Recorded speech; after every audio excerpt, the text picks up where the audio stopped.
The Jake Asman Show will begin shortly. Thanks to all these great Patreon members who help support the show.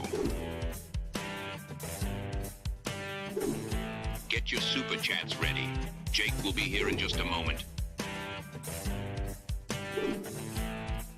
If you love the New York Jets, this is the place to be.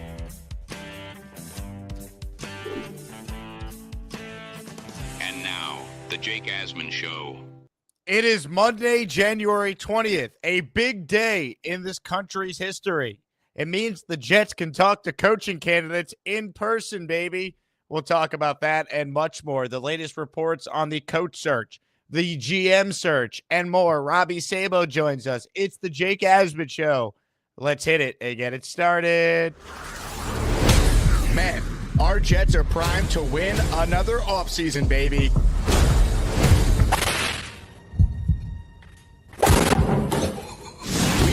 Jets green each and every day. Will the playoff drought finally end?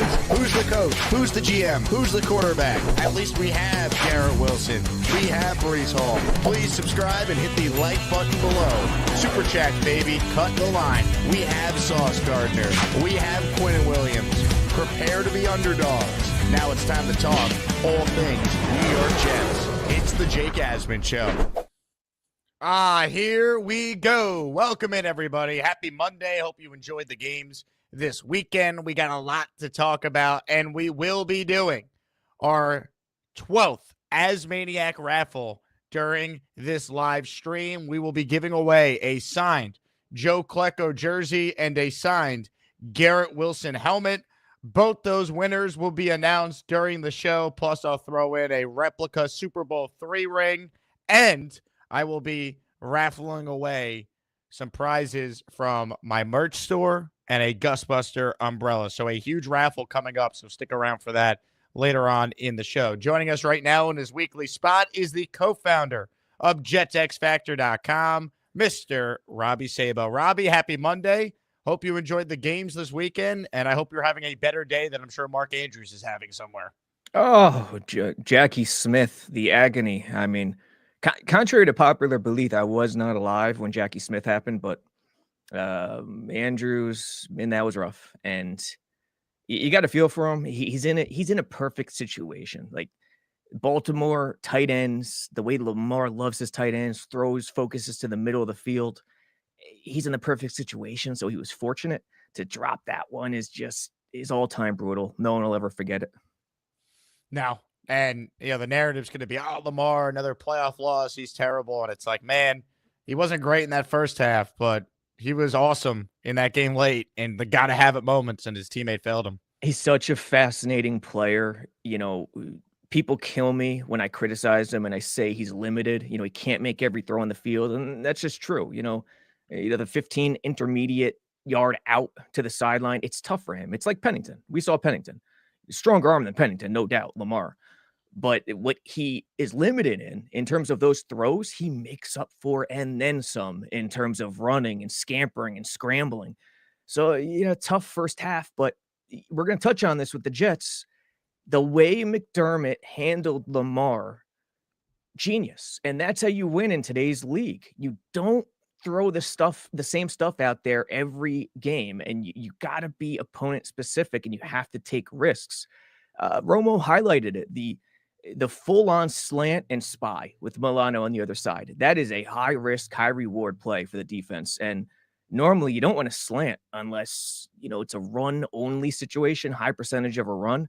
But they were doing it in pass plays. It was the way they handled them, edge rushing, send 5, send 6, but responsible, never get beyond Lamar. Don't let him step up in the pocket and break pocket. And those slant one way, spy the other way with Milano. That's incredible stuff, and that's what you want to see from the next Jets head coach. You know what is really frustrating now? I hate the Chiefs, and I got to root for them next Sunday against the Buffalo Bills. Just stinks. Go NFC either way, but, man, I do not want to have to root for the Chiefs, and the Ravens losing, it leaves me with no choice. This is blasphemy, but am I wrong to want to see the Bills win? Is that, will I be banished if I say that out loud? Yep, absolutely. All right, let's go, refs. I mean, If you're rooting for Mahomes. the Buffalo Bills, we'll see you later, Robbie. Now look what you've done. No more protection from the Asmaniacs. Had to pull you out of the chat and cast you down with the Sodomites. Some time in here will feel like you've been run over by the lane train. You understand me? You catch my drift? Give them another 24 hours to think about it.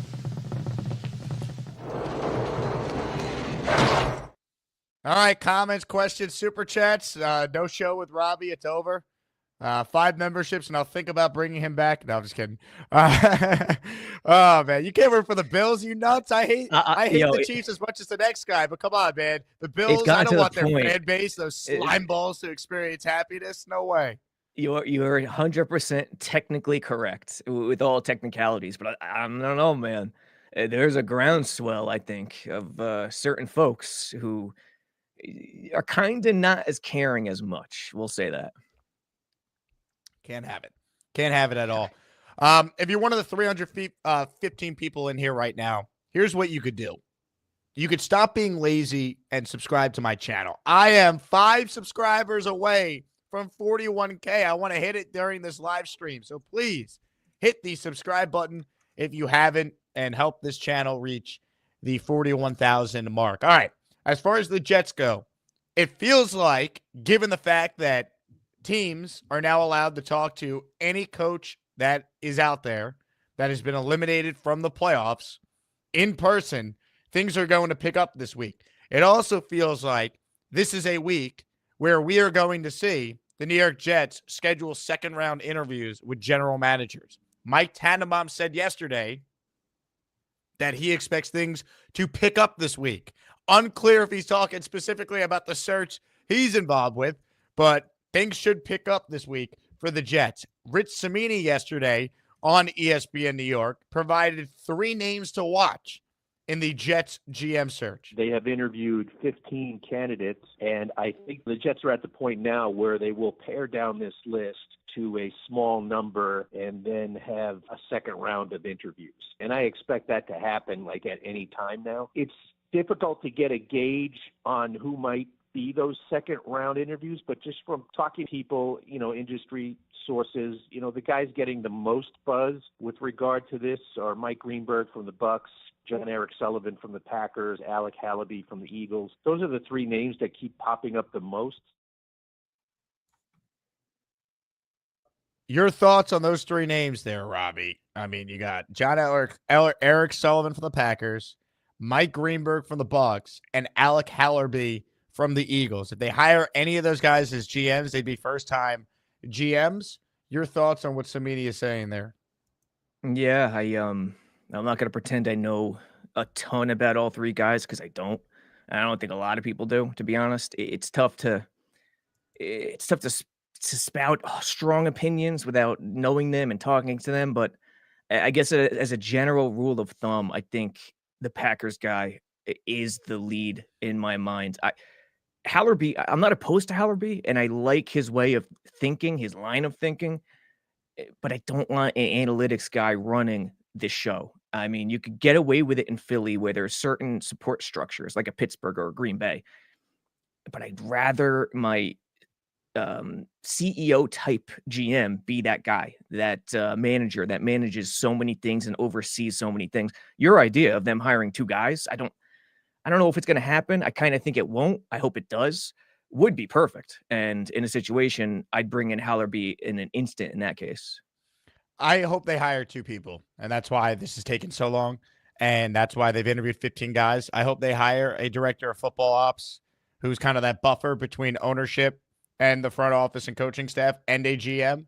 Like, I hope that what Brian Costello told me on the radio yesterday, for those who missed it, I posted that interview as a separate video on the channel, that he could see the Jets making 2 hires as well. I hope that's the reason why they've casted this wide net. They've interviewed 15 guys because they're trying to build, a super front office. And I hope that if they're going to have a first-time head coach, which Aaron Glenn remains the betting favorite right now to be the next head coach, if that's the case, I hope there's someone in that front office that has been a GM before that can help this undertaking that is exactly that, a huge undertaking for any new guy coming in.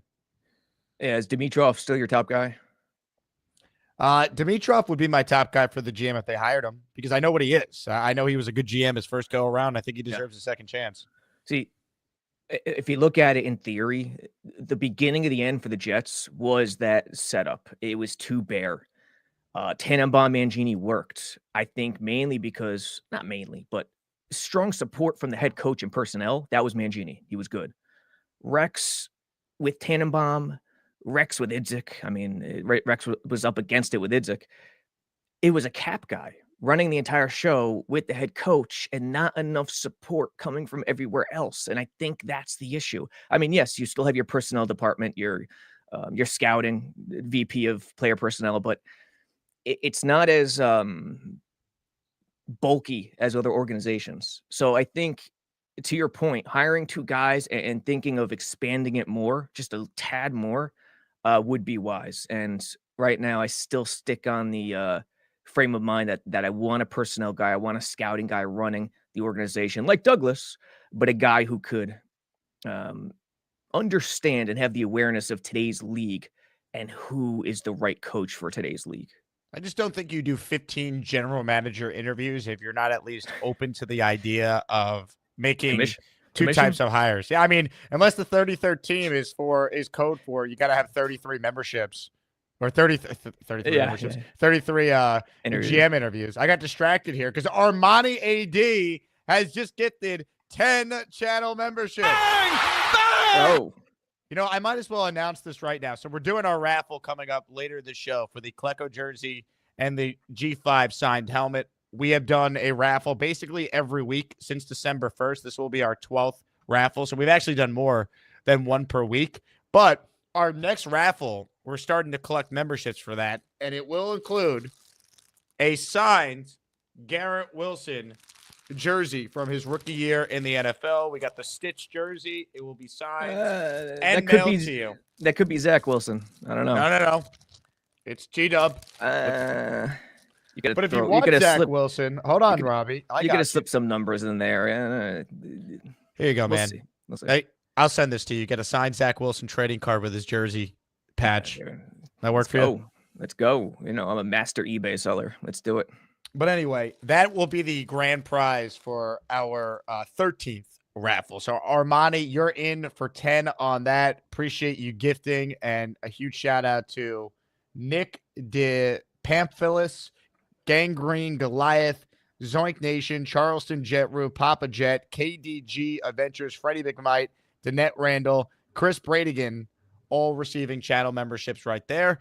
So congrats to everyone who got a membership. Thank you very much. And also Darth Crypto, shout out to you for gifting a channel membership as well. So we're up to 11 memberships for raffle number 13, which will be sometime next week. Stay tuned for our raffle for the Klecko and G5 items coming up here shortly. But anyway, you know, we were talking about the GM search.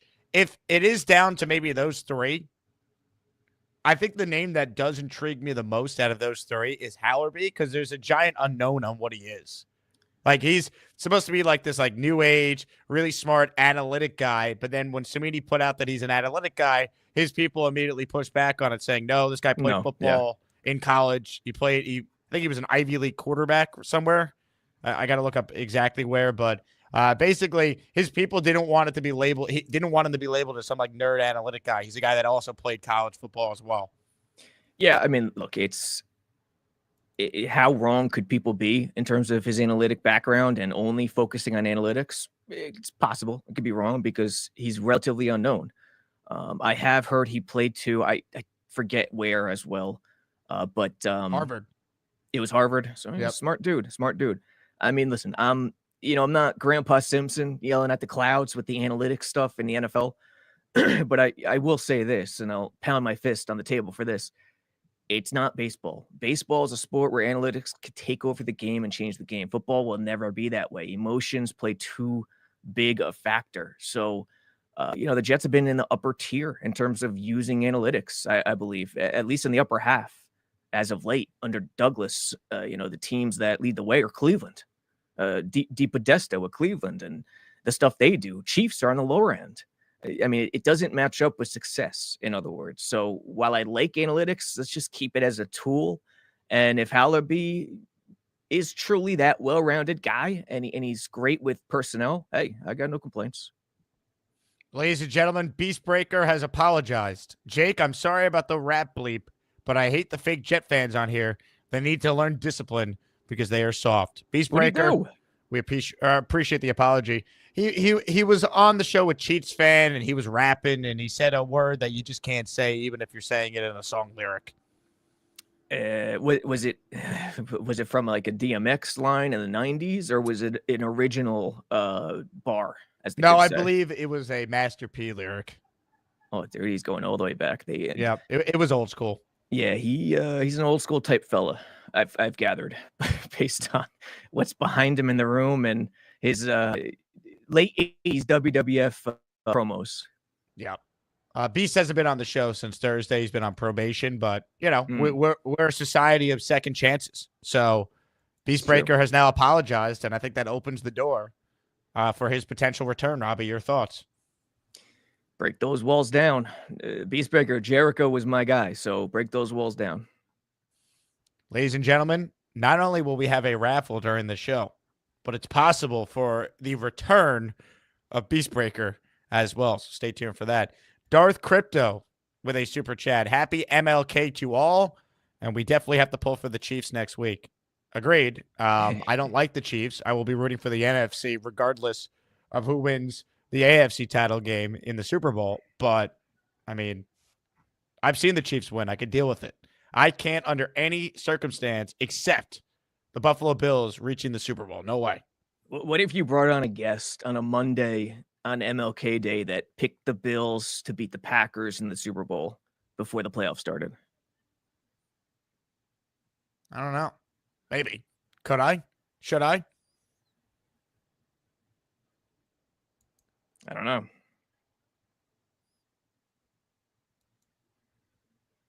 Boomtown writes in, Robby, check your email. Sent you something fun. How'd you get my email? Nate, thanks for the great content as always, Robby Jake. If I want the best Jets content, you suggest I watch Nadia and Blewett live right now or this show. Are we competing with Jet X? Wow. They're live right now. So shows how much I know. Honestly, full disclosure, I've been in development hell trying to find an issue with our mobile app right now. It's really not affecting people that use the app, the JetX mobile app. It's just it's a cache issue, which I can't fight. It's driving me nuts. So for the past 3-4 days, I've been out of the loop, to say the least. Interesting. All right. Aaron Glenn, what's your take on the fan base that says it's one game? Don't judge Aaron Glenn on one game after his defense got lit up Saturday night versus the people out there who were saying, you can't hire Aaron Glenn after that. Oh, my God. What do you make of the hysteria in the fan base after what transpired with the Lions? I think his candidacy should still be there for sure. You can't eliminate him, but to not point out, the troubling signs that happened in that game, it would be silly and foolish.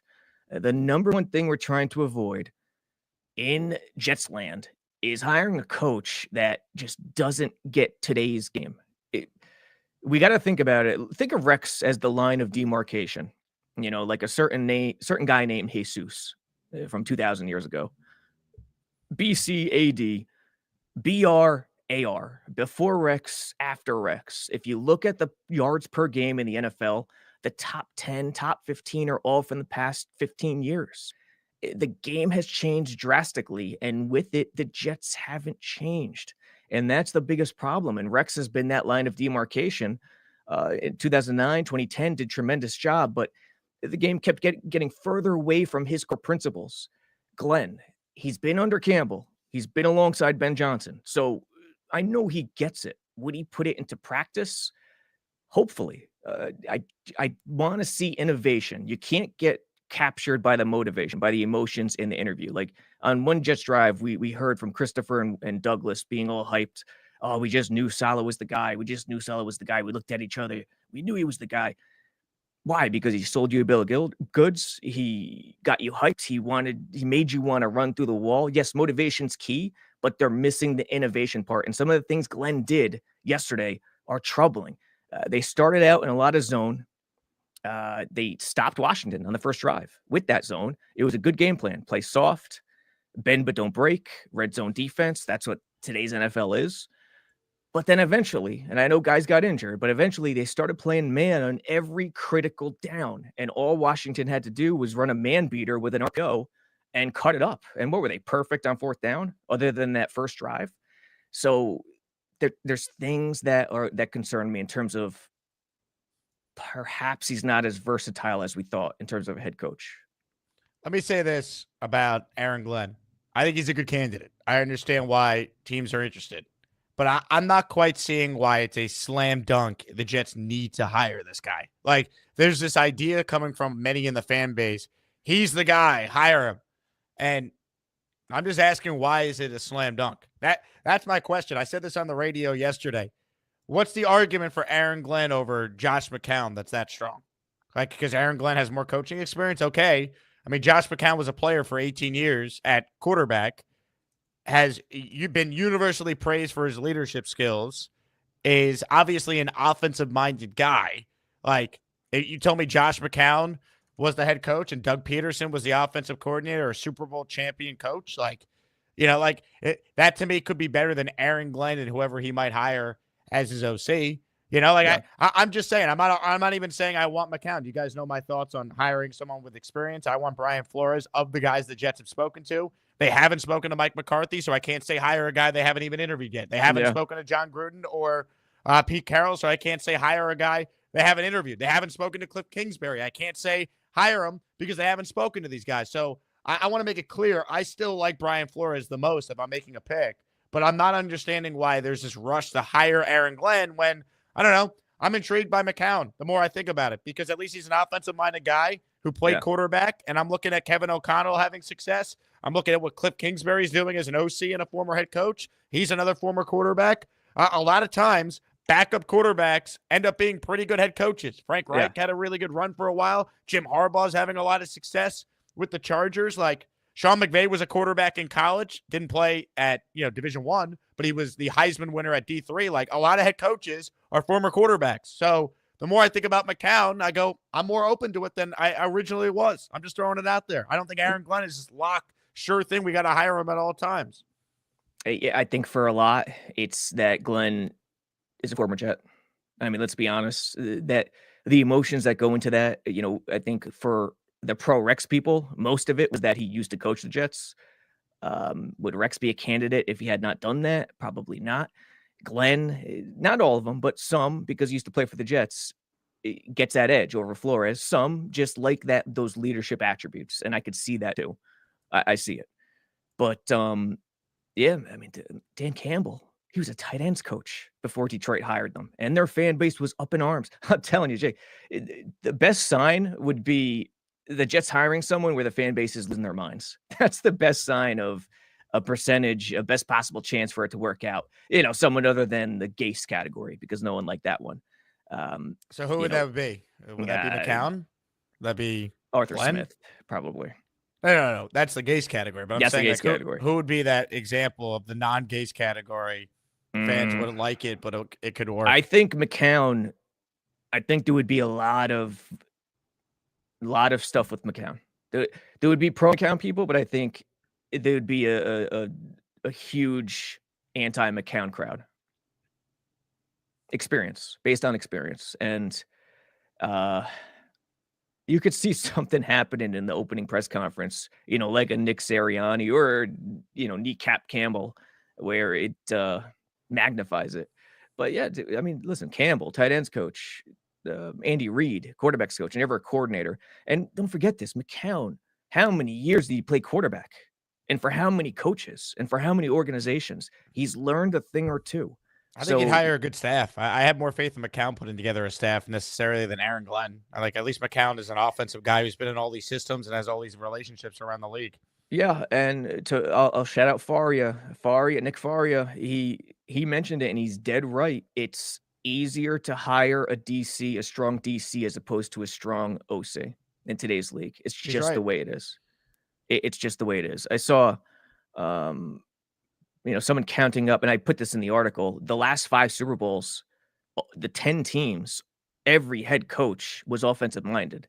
Now, I don't think it's that important because it matters more for the quarterback, but the offensive minded head coach determines how far that quarterback goes in a lot of cases with Reed. And also, too, Robbie, we know if not this year, then in 2026, the Jets are going to have to go back into the market of drafting a quarterback in the first round. Look at the quarterbacks that were left this weekend. All of them were taken in the first round besides Jalen Hurts, who was a second-round pick. Like, you're going to need to go quarterback and take another swing in round 1 in all likelihood a year from now if you don't do it in this draft coming up. So it's like, are you better off with McCown a year early than hiring Aaron Glenn, who's a defensive guy, and the second that young quarterback struggles, all these Jet fans are going to say, well, we have a defensive coach. We need an offensive coach for our young quarterback. And that's what led them to hire Adam Gase. So I don't know. I'm not saying Aaron Glenn's not a good candidate. He is. If they hire him, I'm not going to. But I think the idea that he's a slam dunk and we need to hire him right away. And I'm like, what am I missing with Aaron Glenn? He's a good candidate, but he also could be Robert Saleh 2.0 or Bowles, or we're going to do the Rex thing again, or Mangini or Herm. Maybe we try the first-time offensive coach for once. Maybe. That's all I'm saying. Maybe a couple things. One, there's always more candidates than you think. I'll put that out there, number one. There could be guys we're not even talking about right now. So there's no rush. Saleh, when he went to Philly after leaving Florham Park, everyone was losing their minds. Kidnapped the man. They didn't say that, but you know what I mean? Like, there's time. And maybe the Jets are dragging their feet. I don't know. But there's always more candidates, number one. Number two, again, McCown, he's genuine. The Jets, what are the 2 things they need? Accountability and innovation, being ahead of the game in terms of the offensive game, being aggressive. The 4th down attempts, how many times have teams gone for it on 4th down in these playoffs? It's absurd, and that's the way you have to do it. The sad thing is there's a lot of coaches in today's league who are either arrogant to not play the new way or just ignorant. They don't understand, and they still think they could play the old way. I'm a defensive coach. I used to play safety. I hate it. It's for the worse, but it's the way it is. It's a new game.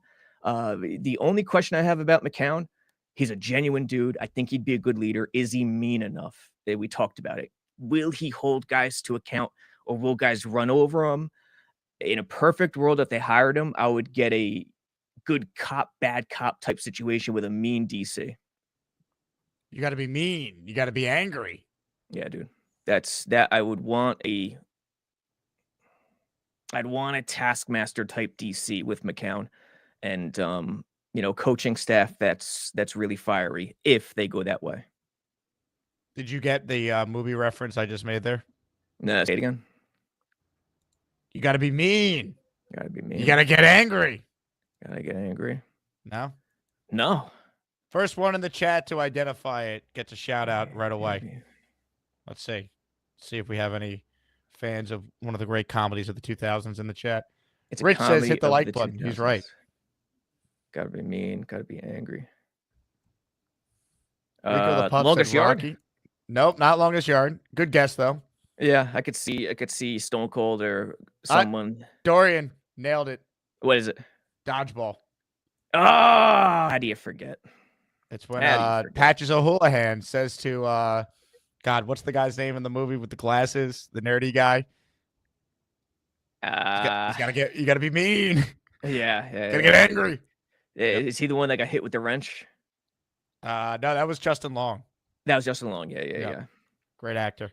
By the way, I'd like to congratulate the Asmaniacs on coming through. 41,000 subscribers, baby. Thank you to everyone who helped us reach our latest milestone here.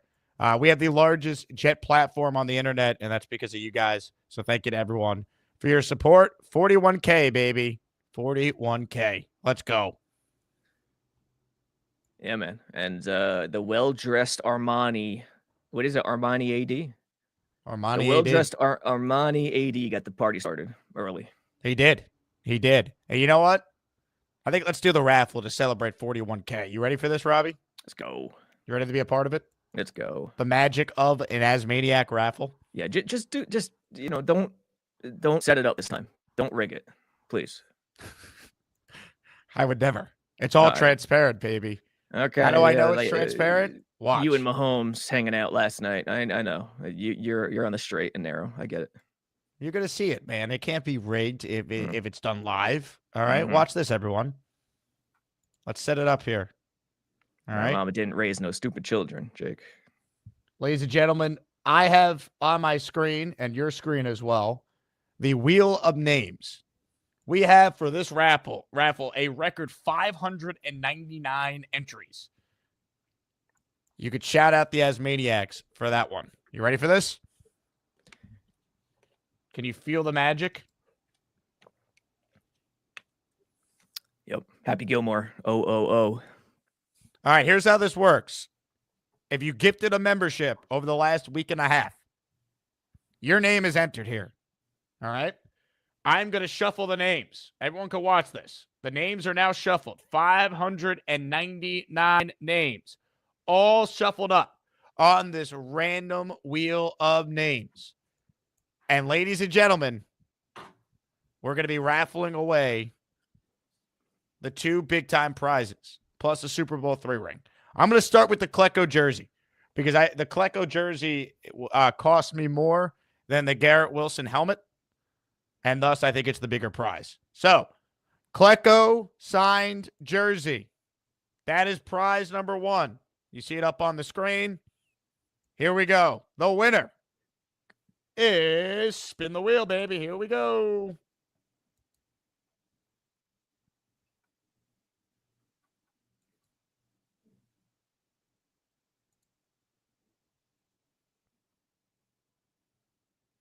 Mike D's Nuts. Free stuff.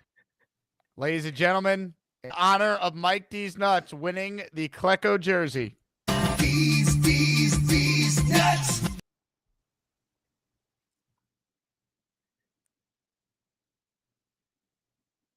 I miss the old days.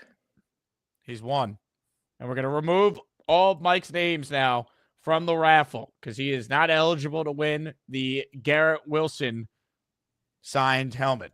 But who is eligible? Everybody else who gifted a channel membership over the last week and a half. So it's time to spin the wheel.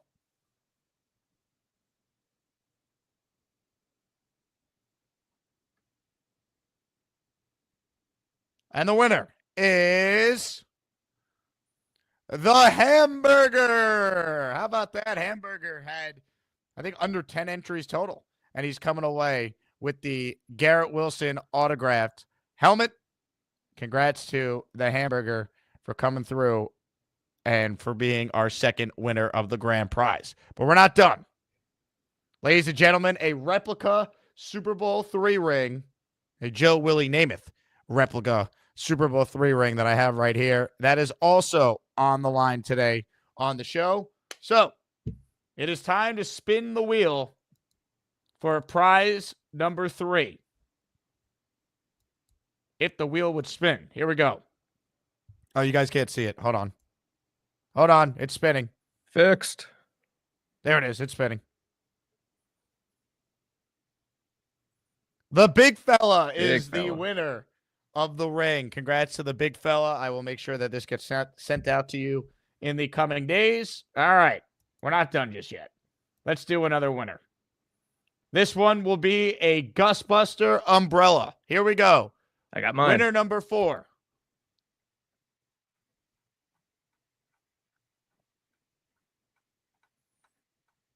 The winner is Dre Correa. How about Dre? Mr. 28 touchdown island himself. Love that. All right. Let's do one more winner here. Winner 5. An item from the JakeAsman.com merch store where you should get your merch anyway. Get a beanie like the one I'm wearing or a t-shirt like the one I'm wearing. Here we go. Our 5th and final winner is Beastbreaker. not eligible.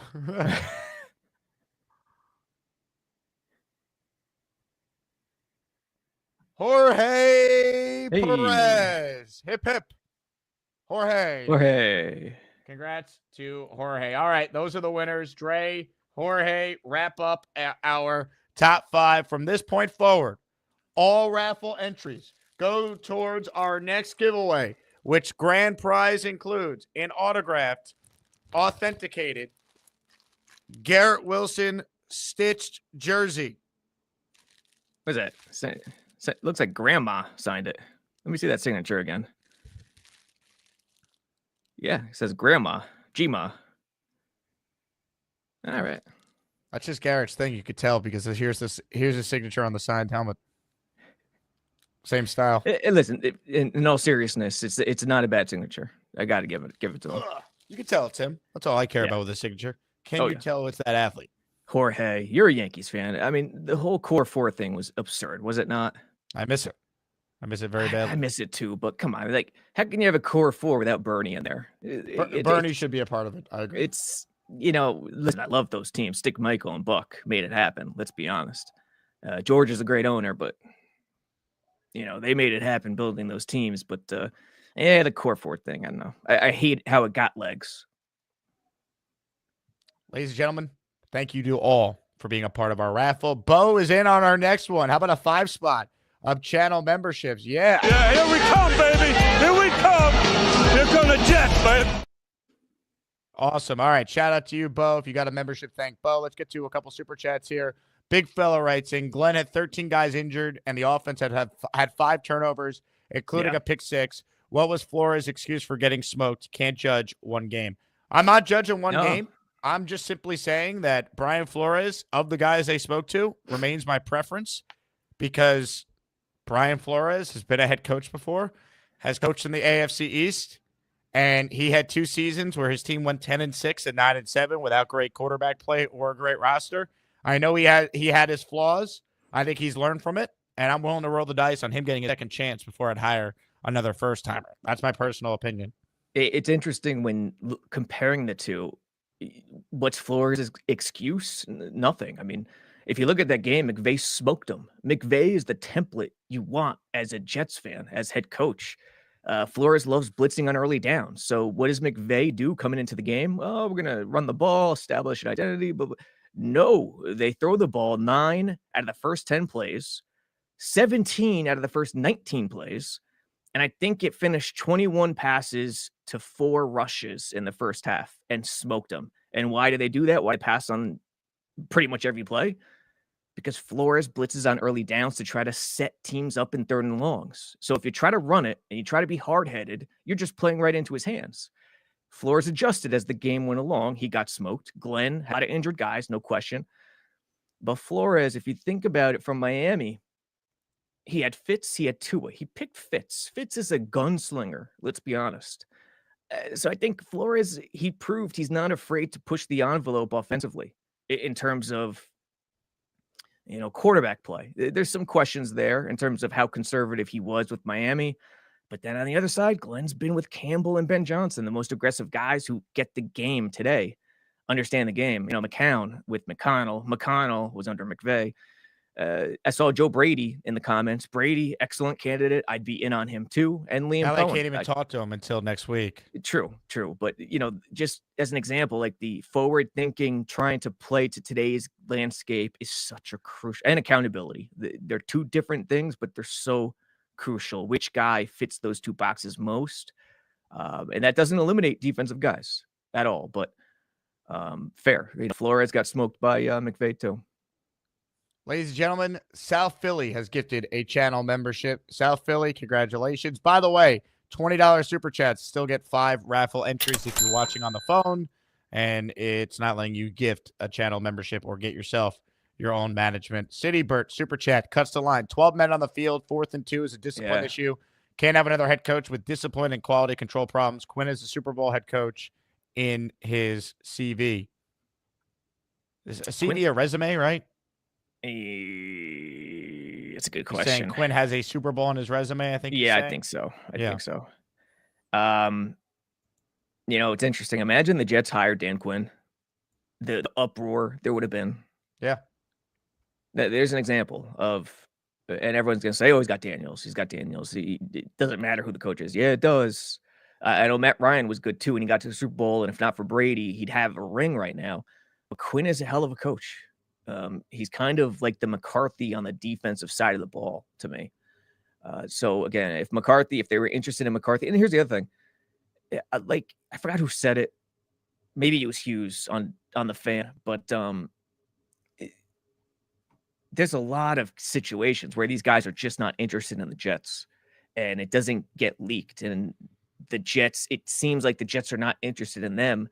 And I think a lot of it is because offensive guys see them from afar and see that they haven't changed with the times. That's just my gut reaction. I have not talked to anybody, but that is definitely a factor here. Who is involved there? McCarthy, I don't know. Gruden, no way. I think Gruden's just a banishment thing league-wide. But that's definitely a factor with some of the guys. Ladies and gentlemen, a super chat from a coworker of Robby Sabo, Connor Long.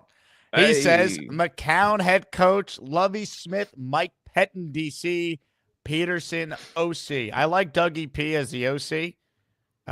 Lovie Smith and Mike Pettin, I think it's too outdated, especially Lovie. I'm good on Lovie. Mike Pettin at least is still coaching in the NFL. Lovie's not. Yeah, what's Pettin, linebackers coach right now? Yeah. Pettin, I remember when I was playing high school ball in a galaxy far, far away, a long, long time ago. And ESPN had this groundbreaking high school show on. I think it was ESPN. And they were covering North Penn, a couple teams near the Philly area in PA. Great high school football. And Mike Pettin was the coach for either I think it was North Penn. And he was fiery. He was dragging guys, different world, different era of football.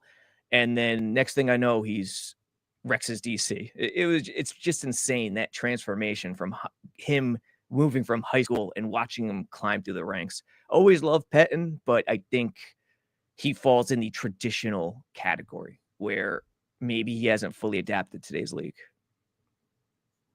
My favorite Mike Pettin story is when the Jets thought he was a leaker in the building to Manish, and they gave Mike Pettin a fake NFL schedule for the Jets for the upcoming season.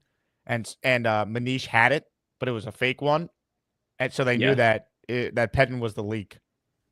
Wow, I don't remember this. It's vague in my mind, something regarding that, but I don't remember that. That's incredible. Oh yeah. Manish, big time source was Mike Pettin back in the day, because Pettin was trying to be a head coach, trying to buddy up the media. Yes, and yeah, I mean, those days, man, the New York Daily News putting the Jets as a circus, putting their faces on the circus. It was crazy times, man. It really was, after the 2 great years. Adam Flores, best candidate if he nails OC hire. Yeah, I mean, the Flores thing is now complicated because he was attached to McCown, and then Schefter basically said, not so fast. McCown's only leaving Minnesota if he's a head coach, which I get. He's in a great spot. Be a quarterback coach for another year. Maybe they add assistant head coach responsibilities to the resume, and Josh McCown's going to continue to get head coaching consideration. So I understand that. Yeah, that was a bomb dropped on the Jets fans when they were thinking about wish lists in terms of situations. I saw somebody say, I'd give Kingsbury part ownership if he was willing to come. I think Kingsbury's in that class that has no interest. One of those offensive guys. And I mean, he's done a great job this year. He really has. Hit the like button if you're tuning in. Comments, questions, super chats will cut the line. Please subscribe to the channel if you haven't already. Could you imagine if this team was good? How many subscribers I might have, Robbie? 41,000. Thank you to the amazing Jet fans who make this all possible. Yeah, man. It's crazy. Like the Jets fan landscape, content creator landscape, it's got to lead the NFL, right? Like what other team has as many content creators that are quality? Yeah, YouTube. Just looking at YouTube, websites, it's tough. I mean, with websites, with any NFL team, it's tough for any independent to break through, because you got your fan sided, you got your Sports Illustrated, and they do sites for each team, basically sections or sites. USA Today, SB Nation. So I think we're solid in websites, not quality, not quantity, but maybe quality. But YouTube, it's littered. There's so many. Comments, questions, super chats. We'll cut the line. There's a comment that needs to be addressed immediately, and I will do so as my job is to address it. Jets Chaos writes in, a.k.a. our guy Jeremy. Will we have a head coach before I head to Mobile for the Senior Bowl next week? If so, I could offer my love to them in person. Ladies and gentlemen, the beginning of the end for the New York Jets, and we didn't know it at the time, was this. Okay, good luck, Coach. We love you. I love you too, Jeremy. You look mighty cute in those jeans, brother. Let's make sure that we keep Jeremy away from whichever representative the Jets send to Mobile. Oh, dear God. Dear God. I got no comment. Okay, good luck, Coach. We love you. I love you too, Jeremy. You look mighty cute in those jeans, brother. Keep that man away from whoever we send. Yikes. Is everyone ready for Matt Nagy, next head coach of the Jets? Kill me. South Philly has gifted a channel membership. He's in our next raffle. For those who missed it, next raffle is now the signed Garrett Wilson jersey. I will have other prizes as well, including an autographed New York Jets authenticated jersey patch card from Breece Hall. So I'll spoil the top two prizes for the next one. Breece signed autograph card and Garrett Wilson signed jersey, our next two raffles. Let's get bricked up. Let's get bricked up. Yeah. All right. Yeah, baby.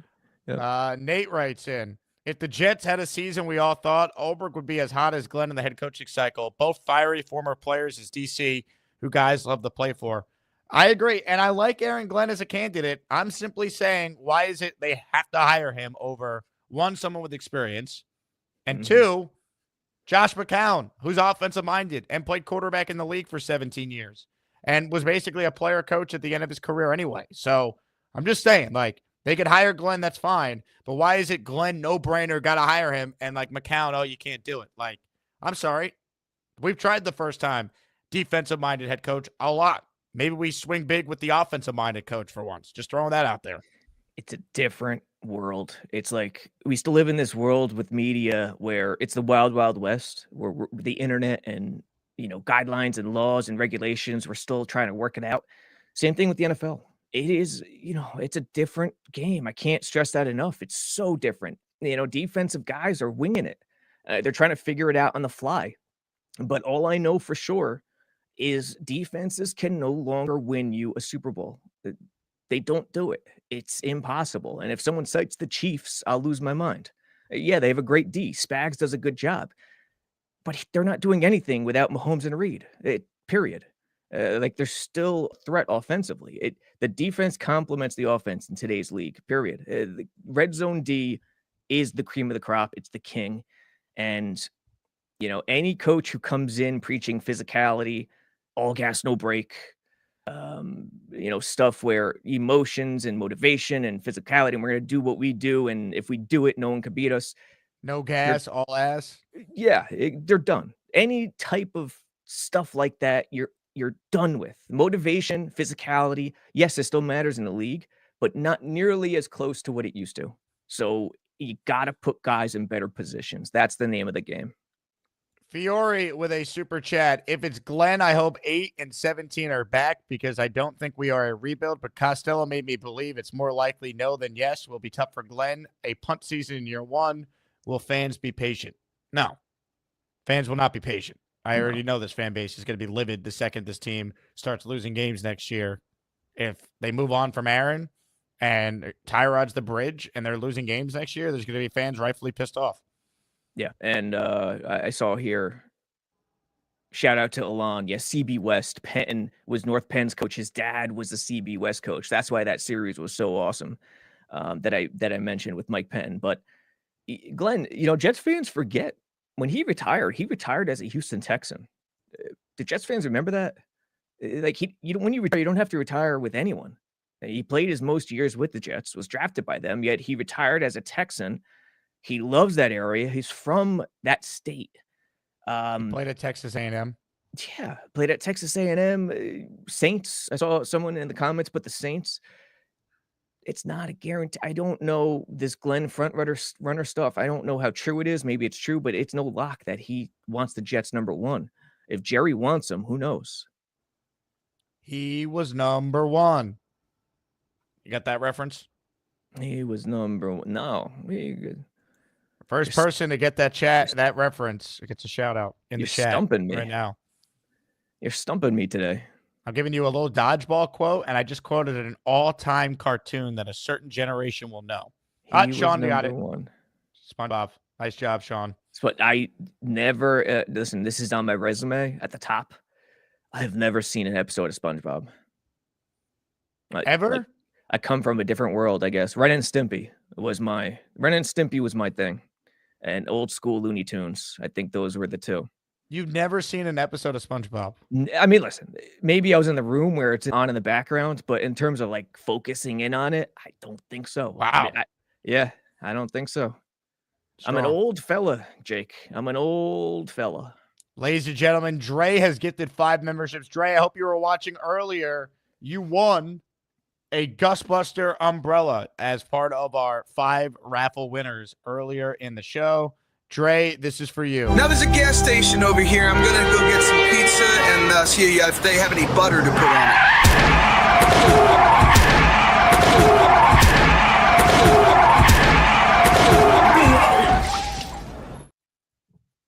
Is he okay? You might be saying, what does Gary have to do with Dre? Nothing. I just thought that video was funny and deserved to be played again.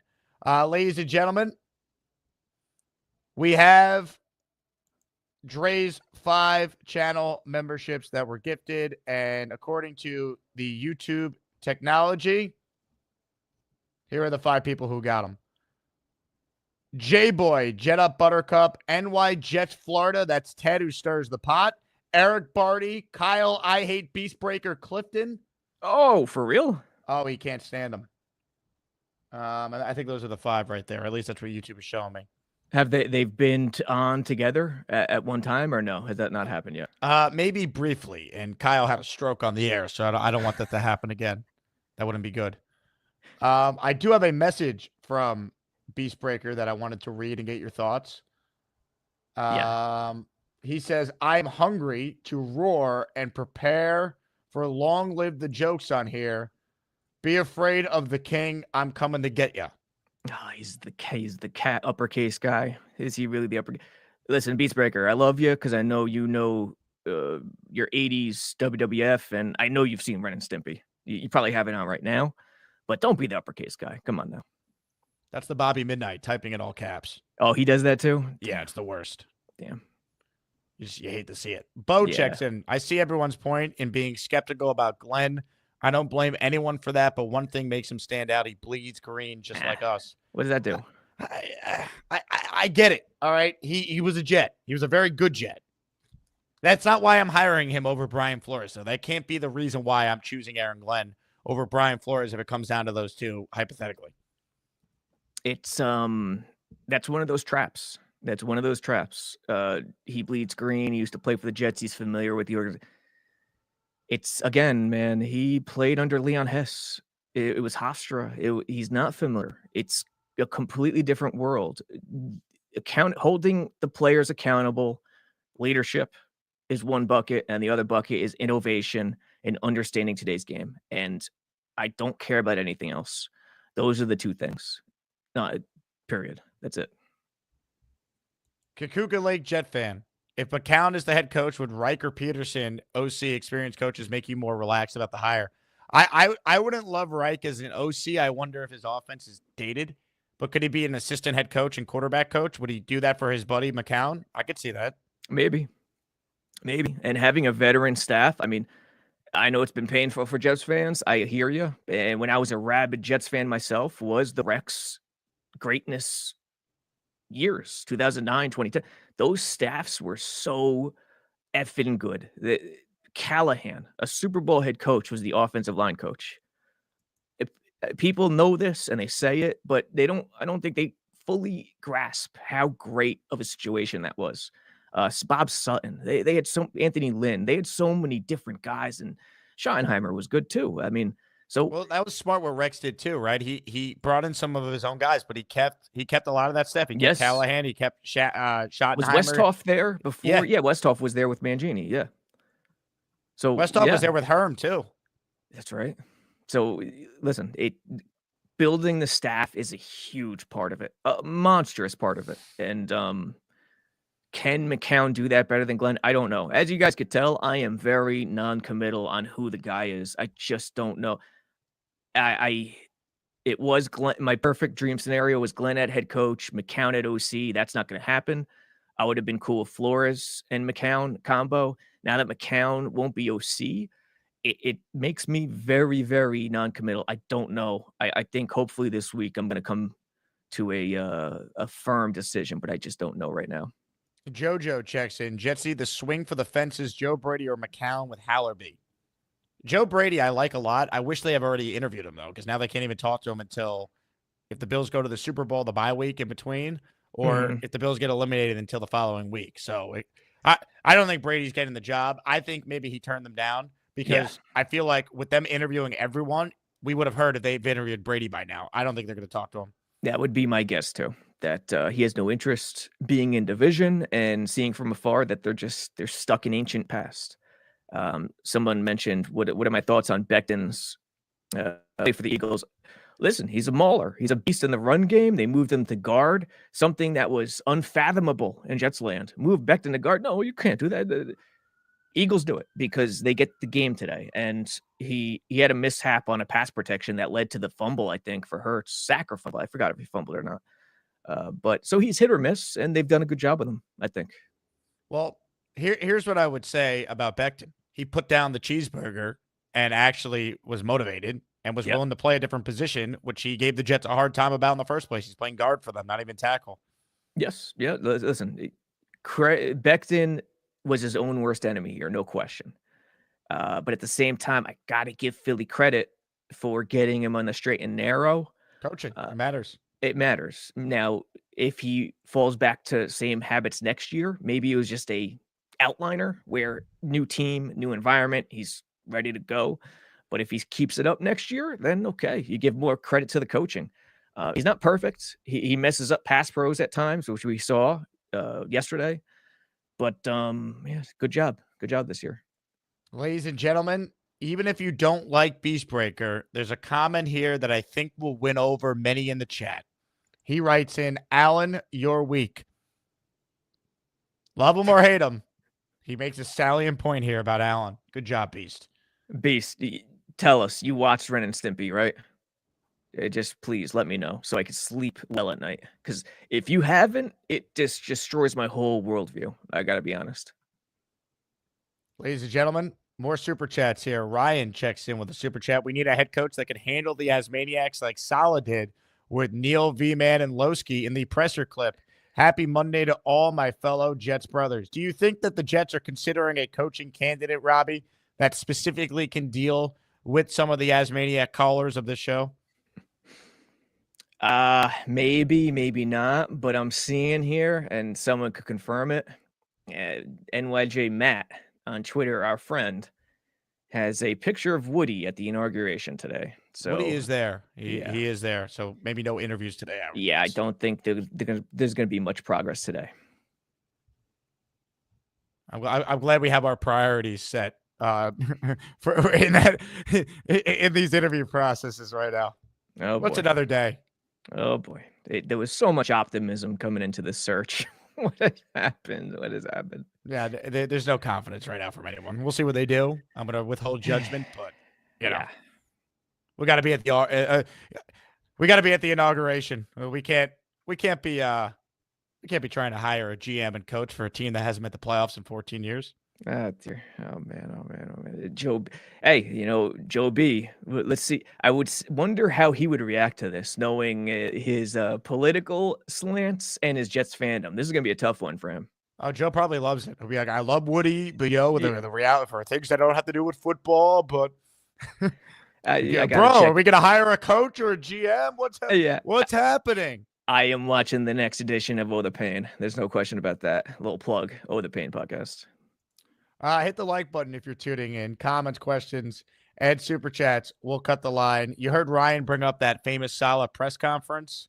Look, there's obviously a lot we don't know with the next head coach, but being able to handle the media is certainly a huge part of the responsibility of the next head coach. Hey, Robert, thanks for taking my question. With Zach starting again Sunday, does he have any compromising photos of you or someone else in the organization? No, that's a fair question, Jake. I'm going to take the fifth on that one. What the hell is this going backwards bullshit? You don't go backwards. You throw the ball out of bounds with your big goddamn arm, and you go back in the fucking huddle. No, that's a fair question, Neil. This is bullshit. Jose Feliciano, the blind Puerto Rican guitarist, can see that he is terrible. This kid does not want to run with the ball. Are you kidding me? This is the shit I'm talking about. You bitch his ass. You did his ass on my damn field. No, that's a fair question, King. The third damn year we are seeing this in Naptown. He's not trying to win the goddamn game. You gotta be kidding me. Send his ass the fuck down. I could have made 20 yards with that goddamn hole. If your quarterback cannot play in the NFL, they get rid of him. Oh, there's one of his 27 seconds throws. Oh, it's amazing. I don't give a shit. If you cannot play football, get your ass off the field. And walk around and wipe Rodgers' ass because that's all you're good for. And you're sitting here defending this bullshit. If I see Zach Wilson go on that field, me and Lowski are going out personally, and we're going to take his ass off the field. It is torture, man. God damn it. All right, thanks, guys.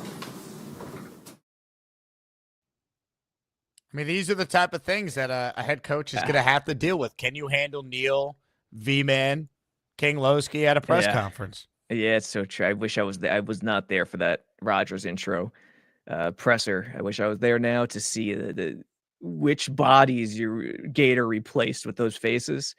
But dude, look at Salah. It's so hard to not be fooled by certain guys where they seem like a good leader. They know what to say. It's such a simple thought, but genuine people are the best leaders. The people who aren't afraid to mix it up a bit. Parcells, he had the media in the palm of his hands at all times. Flores can do that.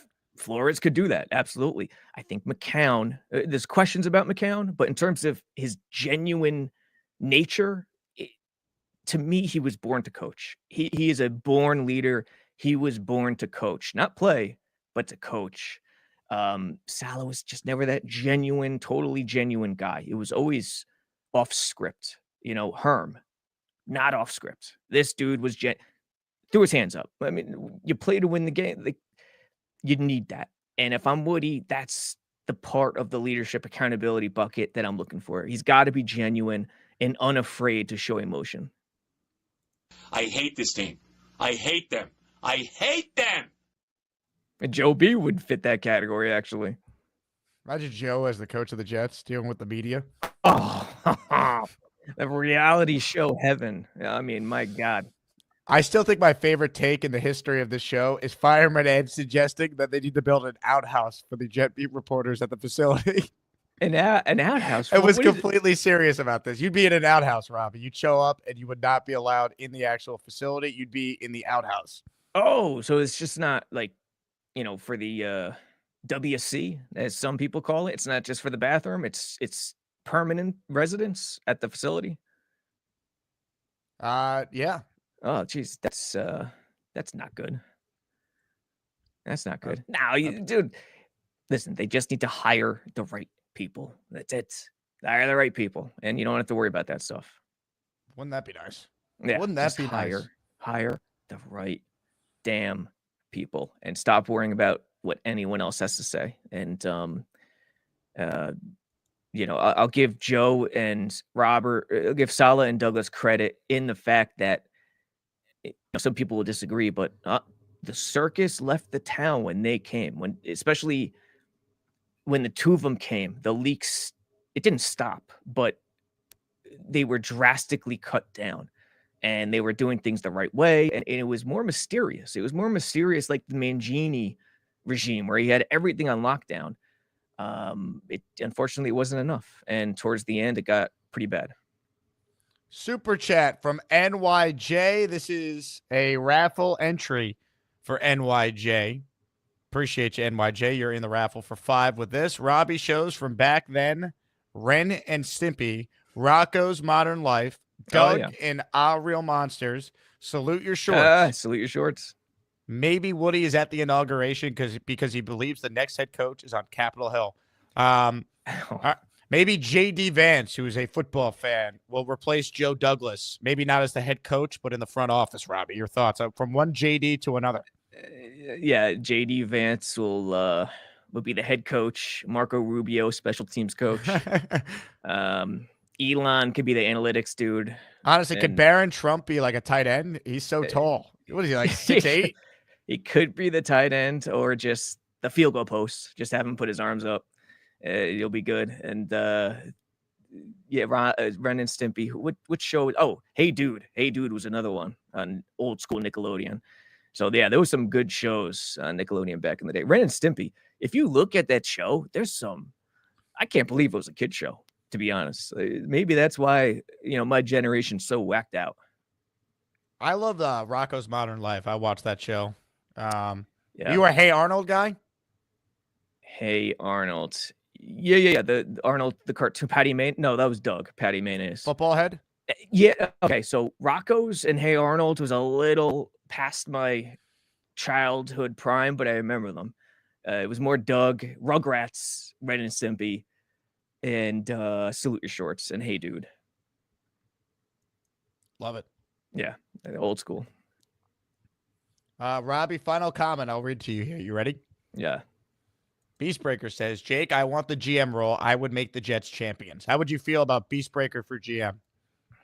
Yeah, I mean, you just can't hire Hulk Hogan. That's my only stipulation.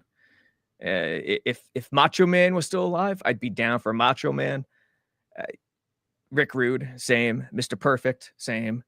Kurt Hennig, one of the best workers of all time. Bret Hart, sure. And Douglas was a huge Bret Hart fan. I remember he went to a Nets game once and was wearing a Bret Hart shirt, which was awesome.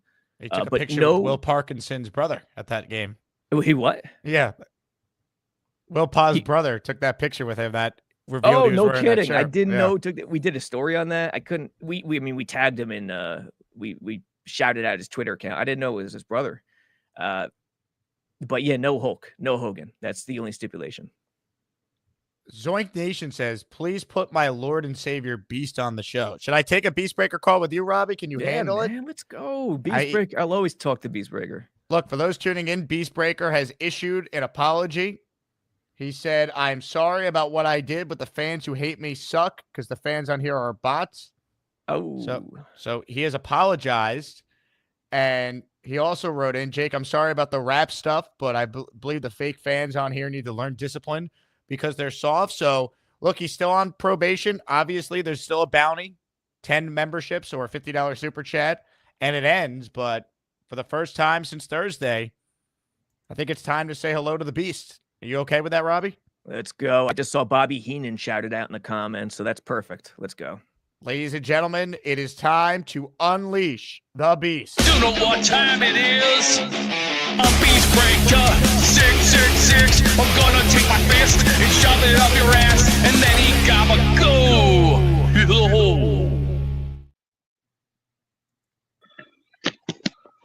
Give me a second.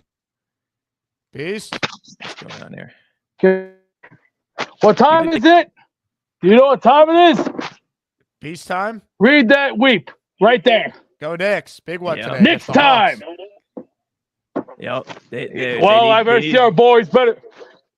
This is what I want to see from the boys. One, 2. Yo, Will punch that. Yo, one, 2. Yeah, that's the old Oakley Mason Ewing thing. Do you remember what Apollo Creed said? Get your cameras ready. Get your cameras ready. Here it comes. One, 2. I told you I'd knock his teeth down. Now, to facts. GM role. I would take these boys to the limit and to the promised land. With my temper, I would make sure I know who to hire. I know who the best men to hire. Give me the best men to get, and I'll go out and get them. And I'll get the checkbook ready, but here's the deal. Anything past $10 billion? No. Are you taking Bobby the brain or the mouth from the South? Who's your manager? Oh, I know who I want. First things first, doesn't Paul Heyman ring a bell? Oh, you go with Paulie. Yeah, okay, I got you. I'm going with Paulie. Yep. He was Mr. ECW. I want to hire him first. But on the contrary, I know who I want. I'm still going with my top three. Going Rex. He got a temper, and I like that. That's a man with a temper, and I like that man's temper. Aaron Glenn, everyone can hate him all he wants, but you know what? At the end of the day, just remember who signs their paychecks. And Mike McCarthy, I'll say it right now to Jake, you got my seal of approval. Seal of approval. Have you watched Ren and Stimpy when you were growing up? No, Beavis and Butthead was one of my all-time favorites. Oh, okay. Celebrity Deathmatch. Yes. Anyone who remembers Celebrity Deathmatch is one of the greatest all-time TV shows of all time. And then after that, MTV took a big bit. Big slide. Yeah. Well, I don't watch that anymore. If you want answers and you want quality, you go out and find it on the market. Not hard. Hey, Peter Castro. You know what that means? Dust. You're dust in the wind. Does anybody remember that from Bill and Ted's Excellent Adventure, 1989? Who remembers that? Dust in the wind part, but yes, I remember that movie. Watch closely. Ted brings out good points in that movie, and I'll give Keanu Reeves Hey, I bow to Keanu Reeves. That man was a legend. Speed, Hardball, Bill and Ted, and many other great movies. He's a great man, and I respect it. Speed, how ridiculous it is now, was great back in the day. I can't deny it. I'm not starting with you today, Peter. You're yesterday. Your toilet seat to me, son. Now go get my toilet paper. Or how about this one line? Go home and get your shine box. Mike Rotunda, here's $20. Go to Burger King. Go to Burger King and get me a Whopper. Hey, Beast Breaker, Rick Rude or Mr. Perfect? Ooh, they're both friends. I know these two very well. Rick Rude. Is it true you're not allowed to use real utensils? This question, in the words of Matt Hardy, delete. Oh, for Bobby, I got something for you, kid. Come on, who remembers this? BK, have it your way. Come on, guys, sing it with me. You rule. Now, this is what I look at. All these crybabies are picking whoever they want to pick. I know who to go after. Everybody, relax. It's January. We got 6 more months. Relax. Take a chill pill. Go bowling. Watch the Knicks. Watch the Rangers. Watch the Mets. We're wearing this today. You see this? Come on. Where's your heads?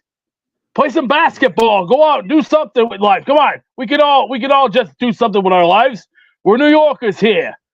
Yeah, big fella. The Rangers haven't won a Stanley Cup in 31 years. We'll get back to it. Big fella, you're a speck of dust on my shoulder. You are dust. I think you guys should be friends. I could see the relationship taking off. In the words of the great Judge Harry Stone from Night Court, that will be overturned. No deal. Dude, no deal. That's Harry from Cheers, not Night Court. No. Right. No, Harry Stone was Night Court. I remember Night Court very, very well. It was a great show. He was in Cheers, right? He was the magician in Cheers. So no. That you may be thinking Ted Danson. I respect. No. I'm gonna educate you, my friend. The first couple years of Cheers, I think that's how he got Night Court. I got you. I got to show you. Gonna blow your mind. Well, Night Court was 83, my friend. Night Court was always going to be the greatest show of all time, including one of my other favorites, King of Queens. That was also in New York. Oh yeah, God can't remember. Come on, you can't remember that. Same with Becker. Ted Danson's one of the greatest guys of all time. And Mimosa. No, I'm not going to start with you today. Thank you. You've been delete. So, Taxi was the best. I'm not too sure. There's other shows that are way better. Star Trek: The Next Generation, Sequest DSV. Let's see, what other good ones was there? There's plenty of other good ones. How about Star Wars? Droids or Ewoks? Anybody remember that? Of course. Oh, yeah. Star Wars. Come on. Now, B, someone said you resembled Jabba the Hutt. Your thoughts on that? Oh, that's not right. That will be that is crap. Please throw that question out of the courtroom. Thank you. Yeah, anything WWF is in play. Jabba the Hutt? No, I can't go there.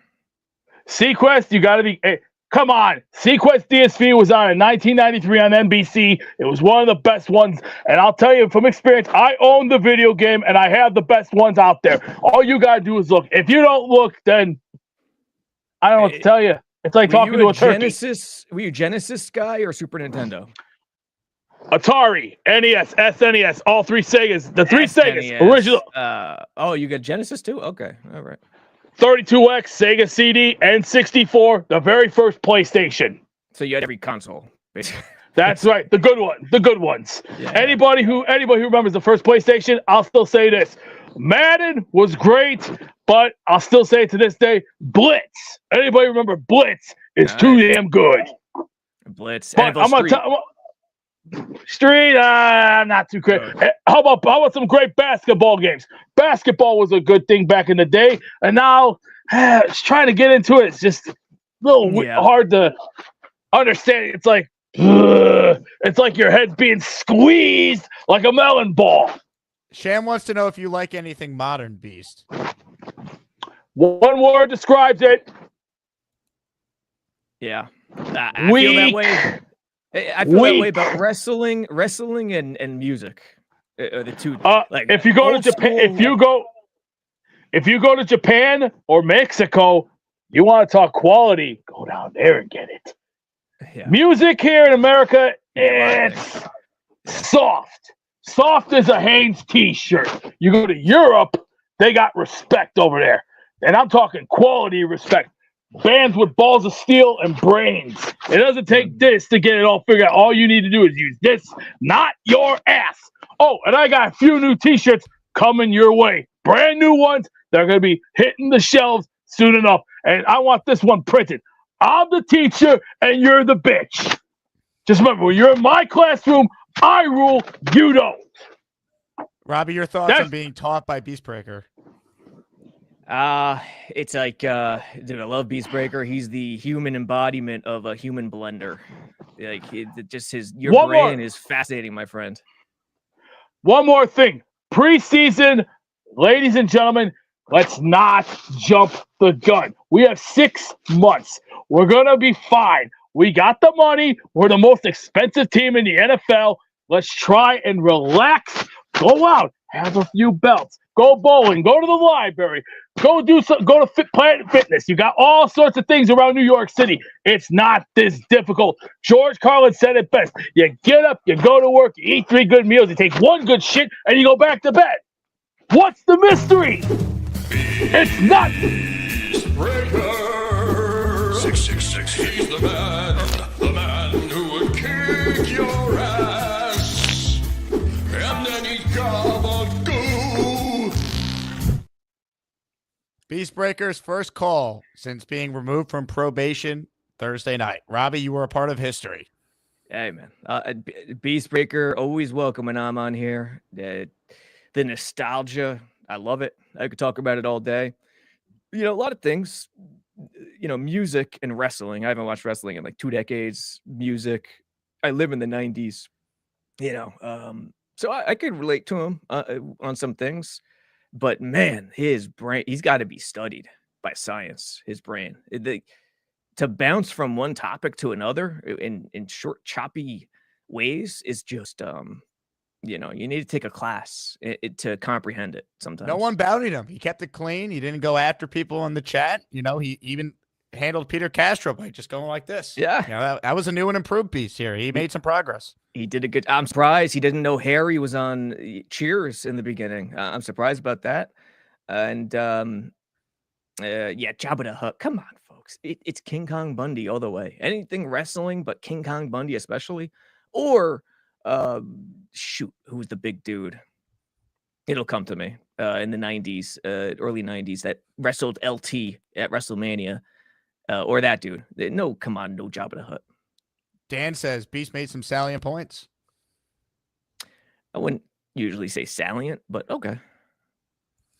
Robby, this was a lot of fun, man. Thanks for being a part of our raffle. Bam Bam Bigelow. That's the it. channel reaching 41,000 subs and a Beast Breaker call for the first time in 4 days. Yeah, man. I was glad to be here and keep living the dream as Maniacs. JetsXFactor.com. That's right. JetX mobile app. And use promo code Asman and become a JetX member because that's what it's all about. Yes, sir. Yes, sir. Did I miss anything else? Did I cover all the bases? Covered it all. Aaron Glenn film review coming out at some point this week. Be on the lookout for that. I'm going to break down each defensive scheme. There you have it. Hold on. B Sport said I missed a super chat from him. We had a lot during the Beast call. I got to get caught up on B Sport. Where'd your super chat go? I don't see it. Here it is. Sorry, Robby. One last super chat at the buzzer here for B Sport, who's a longtime listener. Supposedly, John Eric Sullivan's the favorite for GM. Thoughts on that? How it could impact our coaching decision and team philosophy going forward? I would not define him as the favorite, but I do think, as Samini pointed out in the clip I played at the top of the show, he could be a finalist.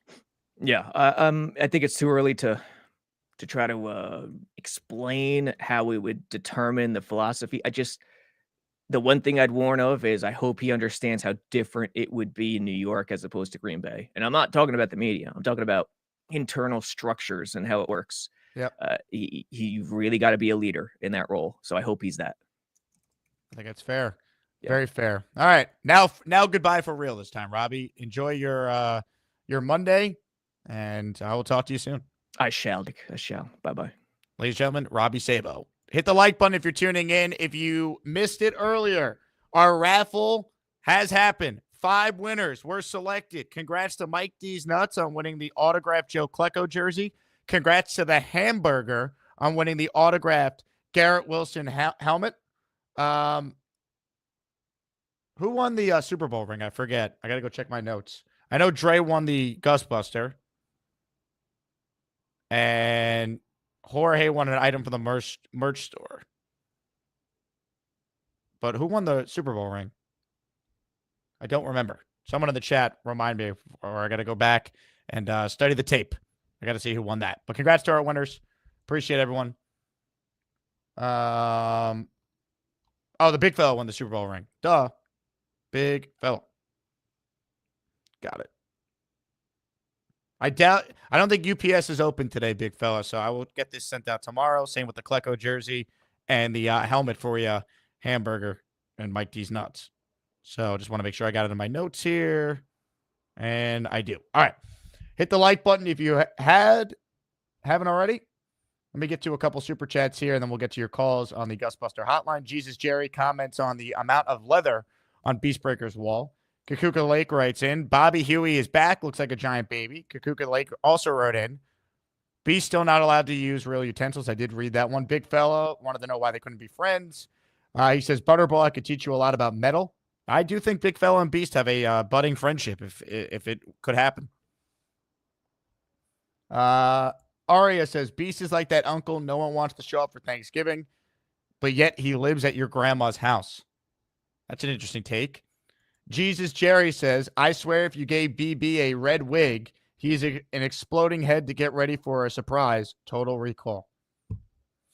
Mike D's Nuts writes in, I won. Yes, Mike, you won. Stop being all negative in the chat. Sit back and relax and know that you won a Joe Klecko jersey. All right? You're a champion, Mike D's Nuts. An autographed Joe Klecko authenticated jersey is coming your way. Anyway, let's get to your calls now on our Gusbuster hotline. All calls brought to you by the best umbrella in the universe. If you go to Gusbuster.com, you could purchase the best umbrella in the universe. And you could use the promo code Jake, so you'll get 15% off on any of your umbrellas. Let's say hello to Jason in Jerusalem. Hello, Jason. Hey, Jake. First of all, I disagree with you about wanting the Bills to lose. Personally, I would love it if the Bills won, made it to the Super Bowl, and Tyler Bass misses wide right as the game ends. If you guarantee me that scenario, I'll think about it. But I don't even want their fans to get to enjoy the 2-week buildup of going to the Super Bowl. I mean, it's the fourth year in a row that Buffalo is meeting KC in the playoffs. They're 0 for 3, and it's not like the Bills will ever lose 4 in a row of anything. I mean, apparently you missed that reference. Yeah, your internet chopped out there. What was the end of that? I said they're 0 for 4. I said they've lost their last 3 against the Chiefs. It's not like the Bills have ever lost 4 in a row of anything. Oh, yeah. I mean, look, until they beat Kansas City in the playoffs, like it doesn't matter what they do against them, even in the regular season where they beat them pretty good when they played head to head this year too. Yeah. Spags got an interview with the Jets or no? He already interviewed virtually. You like him for the job? I don't want him as the head coach. You would trust you believe that Flores has done more rehabilitation to his work than Spags has done to his? Yeah, because I think Spags, I mean, it's tough to overlook the 11-41 record. I know it was a while ago, but I mean, Brian Flores last 2 years, it was 10-6, 9-7. Then he worked under Mike Tomlin.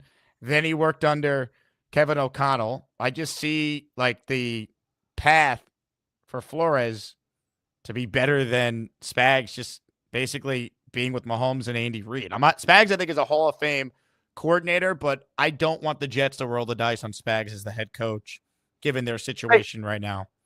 I agree with you. I think he's done wonderful things with that defense and rebuilt it really on the fly. But I actually would trust him more than Flores at this point. I wouldn't, but you could argue it. I don't think it's a crazy take. I think that the Bears are really challenging the Jets for the most awkward interviews. Eddie George, the head coach of Middle Tennessee. That's a weird one. Getting an interview? Yeah.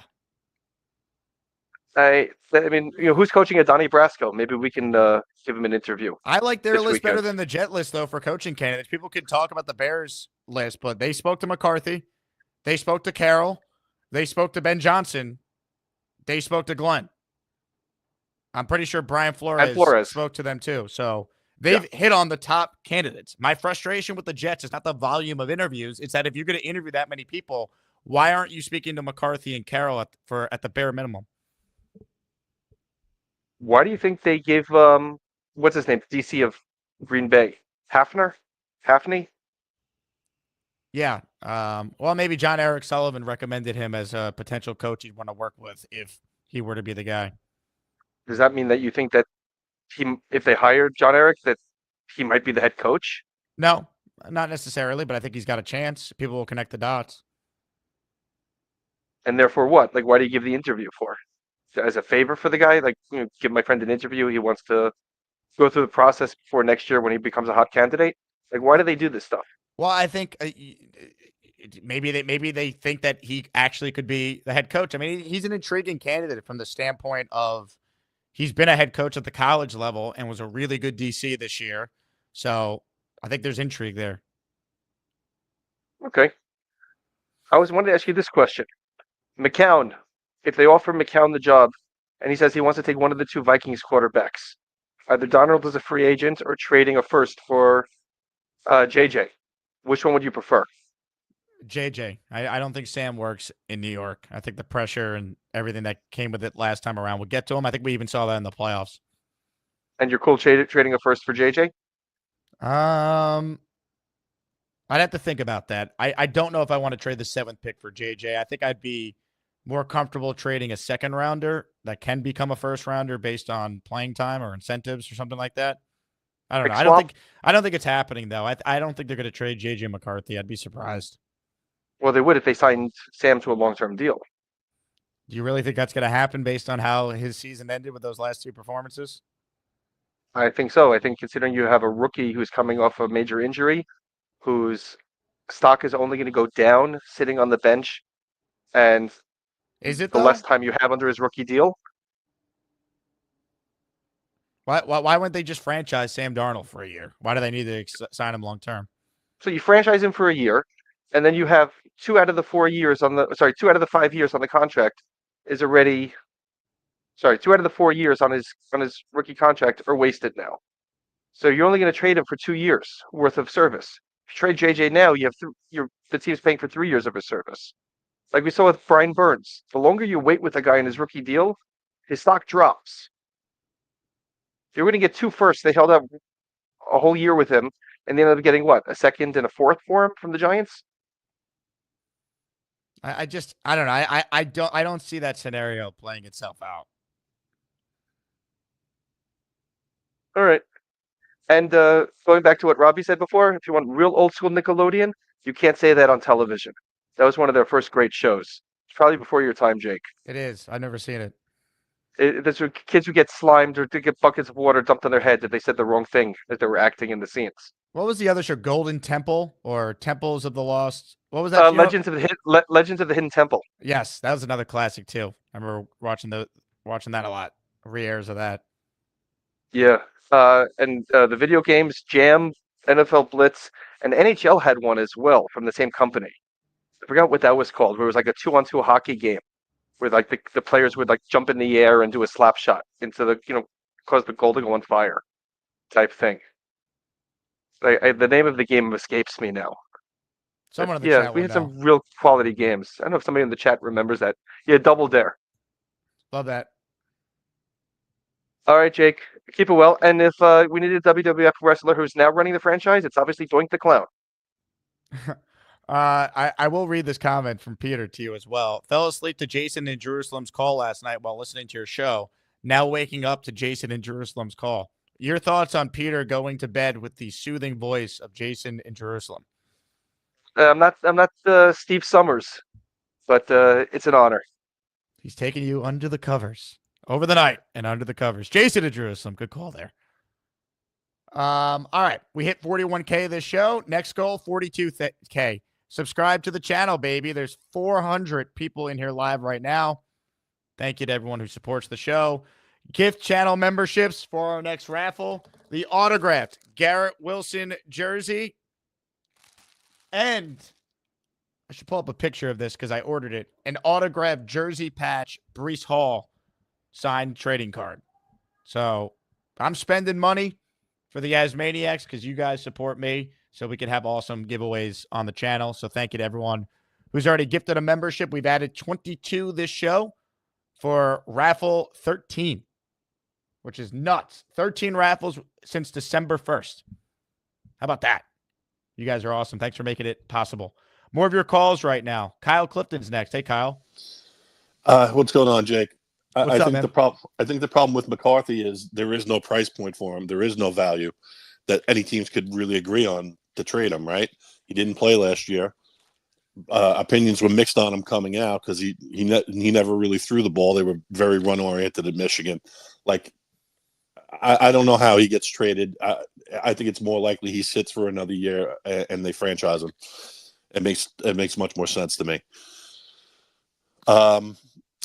Regarding the coaches, it doesn't surprise me that all these OCs are spurning the Jets. They don't have a quarterback, right? So all these guys want a quarterback in place. So if they're gonna hitch their wagon to the Jets star, they want kind of an insurance they might be there for a second contract. That they want to be able to ensure they have some success out of the box, so they can maybe ride the wave and have a long career in coaching. That said, there are plenty of good coaches that are special teams coaches, that are defensive coaches, what have you, that we can glean from this process. Did you notice that Newmark is now heavily rumored to be associated with the Raiders job? I saw that story over the weekend. Yep. Yeah. So I don't know if that makes Glenn less likely because of the Breer rumor that he was going to be linked to Newmark. I mean, there are so many questions around McCown to me. Like, he's never been a CEO. He's never done this. Like, to me, McCown makes about as much sense as Eddie George makes as much sense as McCown because he's actually been a head coach at some level before. He was an inspirational player. Like, I don't know how we can kind of bump McCown up to the top of the list and then kind of poo-poo Aaron Glenn I'm not off one poo-pooing game, him. or Nagy, or a guy who's had some success as a head coach before. I rather swing big on McCown than try a retread of Nagy and Arthur Smith. I mean, you can call him a retread, but I mean, there are also guys who deserve second chances. Arthur Smith does not deserve a second chance. Okay, and I'm not saying that he necessarily does, and I'm not saying he's in my top 5. You could argue choices. Nagy does, because the resume is not bad. He made the playoffs twice. He had a winning record, right? It's not like he had a great quarterback. You could argue Nagy does. I'm not personally in favor of hiring him. I don't like that idea, but he's more deserving than Arthur Smith, to be fair. I mean, it just goes to show you. I don't, especially since the Jets are being very obstinate about interviewing some of these guys like McCarthy, that the coaching choices just aren't great. No.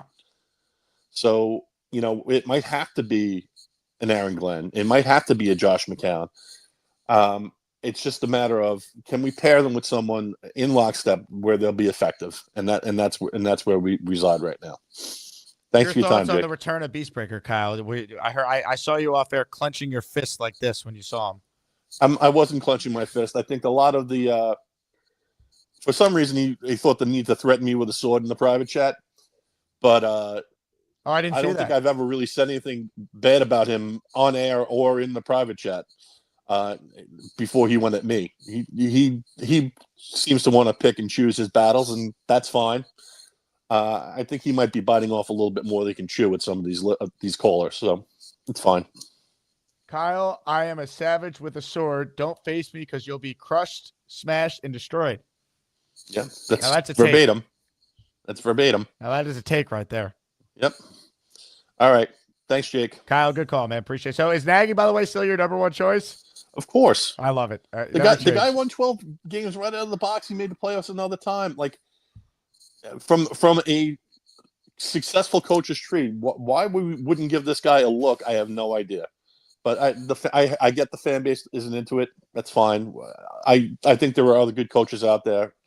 I'll see my opinion from when we hire somebody, and I'll have something fully formed then.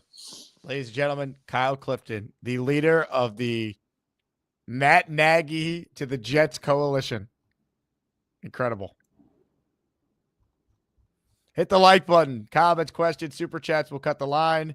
Gift a channel membership if you want in on our next raffle. It will be our 13th As Maniac raffle. More of your calls right now. We say hello to a guy who had a hell of a weekend as he continues his recovery after being hit by a car. Now there's a gas station over here. I'm gonna go get some pizza and see if they have any butter to put on it.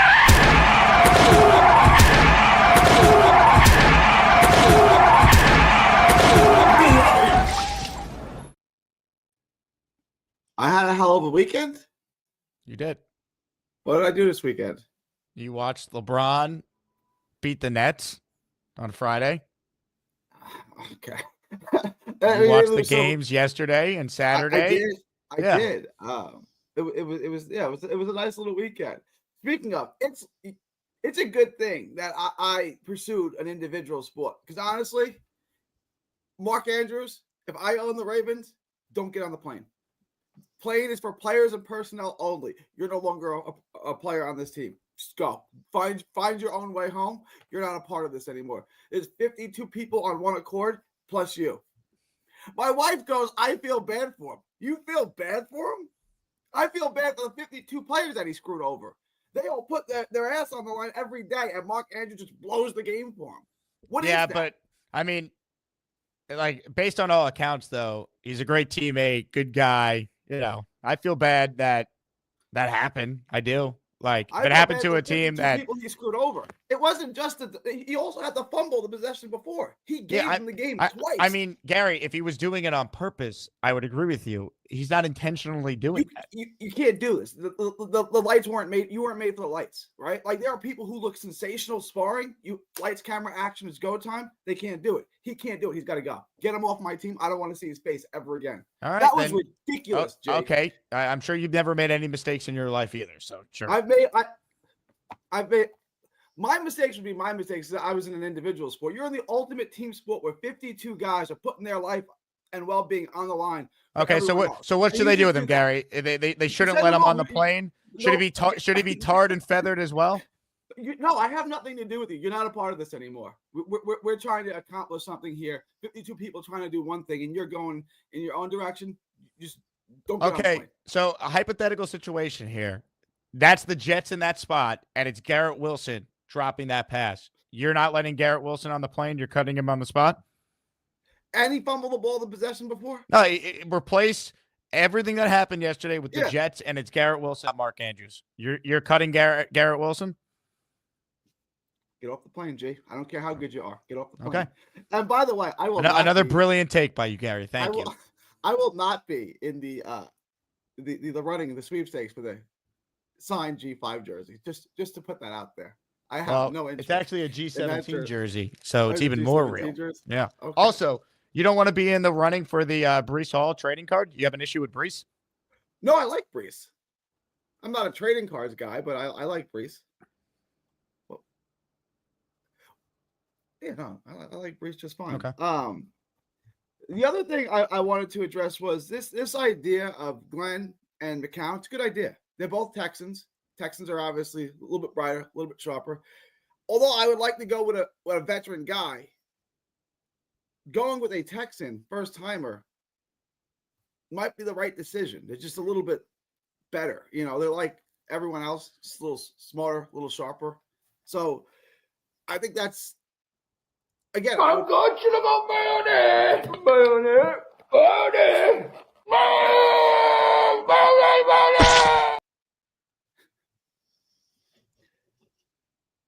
You can't keep doing that. Now I just lost my I just lost my train of thought here. Plants are trying to kill me, so I think I'll eat a stick of butter.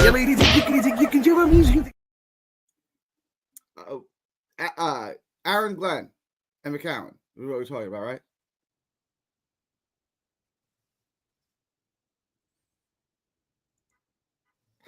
All right.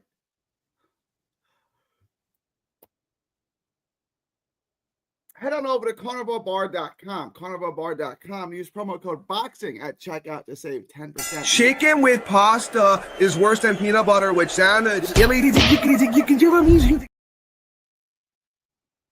Promo code BOXING. Gas station pizza is better than a Big Mac. See, Connor said Glenn is interviewing for a second time. Joe Douglas should have been fired 2 days before he was hired. Breaking sports news on the Jake Asman Show. Breaking Jets news. The New York Jets will be scheduling a second interview with Aaron Glenn. Glenn will have options and is doing his first visit to the team that drafted him. I mean, he wants the job. Aaron Glenn that's one thing I will definitely like about Aaron Glenn. He wants this job. Like, how many candidates want the Jet job besides Rex? So I do like that. You know, I'm just saying, like, are we sure Aaron Glenn makes the most sense? He will visit with the Saints as well. It's going to come down to the Jets and the Saints for Glenn, I feel like. Now, can we get a GM in place? Are we really going to hire Aaron Glenn before we get a GM? Like, Aaron Glenn's going to sit on the GM interviews, and, like, he's going to be like, yep, I want to work with this guy. Like, he's never been a head coach before. You do that for Vrabel. We're going to do that for Aaron Glenn?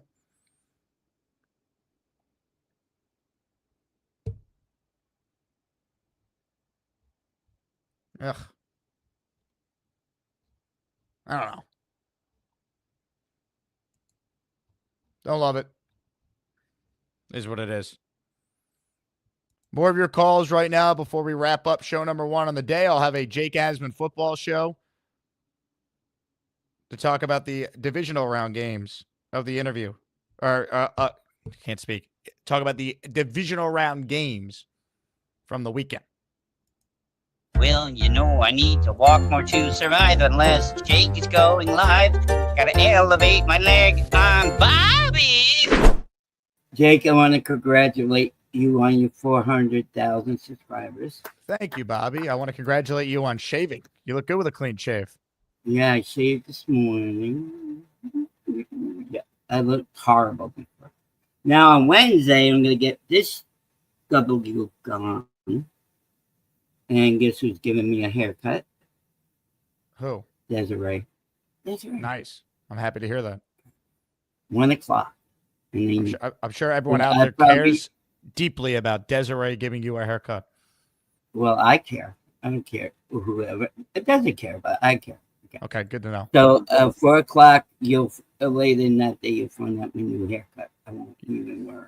Yep. So Beast Breaker, I got one thing to tell you, my friend. You're not the king of the show. We only have one king, King Lowski. Get it through your head, King Lowski. Okay, you are not the king of the show. Okay?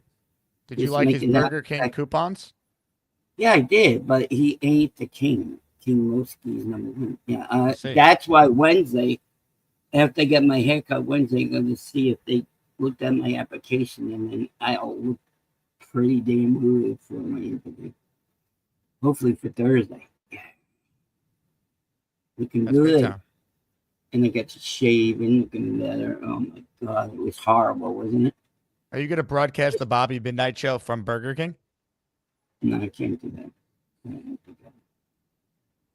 I don't think you could do it. And be looking good for your interview. No, I don't think so. No. Okay. That's like, yeah. So you're having your second show. I'll wait to see who's your guest on today. I'll talk to you soon. Have a great day, everybody. Bye now. Well, you know I love the Yankees and the Jets, and to read the super chats are more than just a hat. Bobby. Ladies and gentlemen, Bobby Midnight. Apparently, I have 400,000 subscribers. I wish, Bobby. It's 41,000, but I appreciate the kind words. Nonetheless, thanks to everyone who helped us get to that goal. Imagine the Jets were good. How many more subscribers we'd have? Ugh. Must be nice to cover a good team. Or a team that, I don't know, wins more than 7 games over the last decade. Crazy. Philly Noodles is next. Hey, Philly. What up, man? You tell me. Not much. Listen, you're definitely it's entertainment too. It's not just Jets content. It's at the same time with Jets fans. So, I mean, I don't even think they have to win. I think at some point you'll hit 50K. Give it like we'll 2 get there. years. You know, Yeah. I'd like to talk about the Jets playing in a playoff game on this channel. That'd be fun. Yeah, we have to have like one crazy banana show. That the one moment when you're referenced like across the board on media for like something that happens on your show, that's what's gonna do it. Probably like a good take from a player or something. I would really, really, really, really like to get John Simpson to get on your show. Again, like I told you, his cousin is my fiance's coworker at their job. Who is? John Simpson. Oh, very cool. Yeah. I reached out to him. He didn't respond, but I had to go through my fiance's coworker. But yeah, to me, I mean, listen, they're gonna have the second interview. I would like to see if Flores is second interviewed. If not, I feel like he's really gonna get spited, even in this cycle, by the rest of the the NFL. It is what it is. But I'm interested in seeing who else will they second interview. Like if we see Nagy, I would be shocked because Borgonzi's gone. I mean, I think that would have just been a pairing that would have worked for whoever was going to get them if they had to. But it just feels like Glenn's going to be it. And for GM, I could see Spielman just happening just because they're both coming from the same place. And at least he knows him. Spielman to me would make sense not as the GM, but as like that president of football op role I was talking about. You know? Yeah. I mean, it would be great. I mean, something like you said, like we're all been saying, if you're not going GM first and you would hire Glenn, that means you kind of already have an inference of who he likes. Like there's got to be something there already. Because if not, and you're just going to match make them, it does get a little weird maybe without the GM first, obviously. I mean, There shouldn't be any such thing as a GM that's more dominant to one end of, picking up offensive players versus defensive players. I mean, what was Joe Douglas's thing? The ranking on the test, the RAS score, right? That's what he was known for, the RAS score guy. And he had a liked high, team captains too. yeah, team captains, right? So it's not a bad look, but I don't know if anybody else out there has any type of, thing. If you're going to go, so do you go experienced GM, unexperienced head coach? I feel like that makes sense because you have to now. If you do double inexperience, that's kind of crazy. I mean, that's my thought. I don't want two newcomers in these roles. If you told me Aaron Glenn's the coach, I'll live with it. Can Thomas Dimitrov be the GM? I don't understand why he's not getting more consideration. Especially he dealt with Quinn, who was a first-time head coach. That worked out pretty well. Or Brian Gain. Like, Brian Gain. Yeah, Gain would be great. Yeah. Jet guy, this would be a dream job for him. I don't know. I just would like an experienced GM if they go first-time head coach. Yeah, it's I don't know. The fan base is going to be we're going to be reeling back again. I don't think we can handle so much drama. They got to win, man. I mean, the fan base could be upset in the offseason, fine, but they go out there and win games in the regular season. That's all that matters in the long run. Yeah. Oh, and that I was watching you and boy Cole over there. Who was it? Did you guys both have them as an possible upset? Washington. Yeah, I went 4-0 with my picks this weekend. I made a lot of money this weekend. So if you took my picks on the show, I've now leapfrogged Cole in the overall standings. My record overall in the season now with a 4-0 divisional round weekend is, let's see. I won each game I bet on, and I had a teaser going for each game, and I hit on that. I went 6-0 on bets this weekend, so I'm feeling good. Dude, I messed up. I used which better. Is rare, but pick against me for championship weekend now because there's no way I'm staying that hot. I'm 32, 25, and 1 on the year now. I went 4-0. I had Kansas City -8, which was huge because the line moved all the way up to 9.5. Washington 9.5. I had that. I had the Rams covering, which they did, and I had the Bills, which they did. So nice 4-0 weekend. I get caught so much on the player prop, and I'm like, oh, that's gonna happen. Like as soon as that turnover happened, in the Washington game, and Jaden Daniels didn't have to run anymore. I lost my prop. It was like 58.5. He was at 51. I was like, bro, he needs fucking 7 yards. I might just run 7 yards, bro, for no reason. I'm just running, and that was the end of that game. I was like, damn it.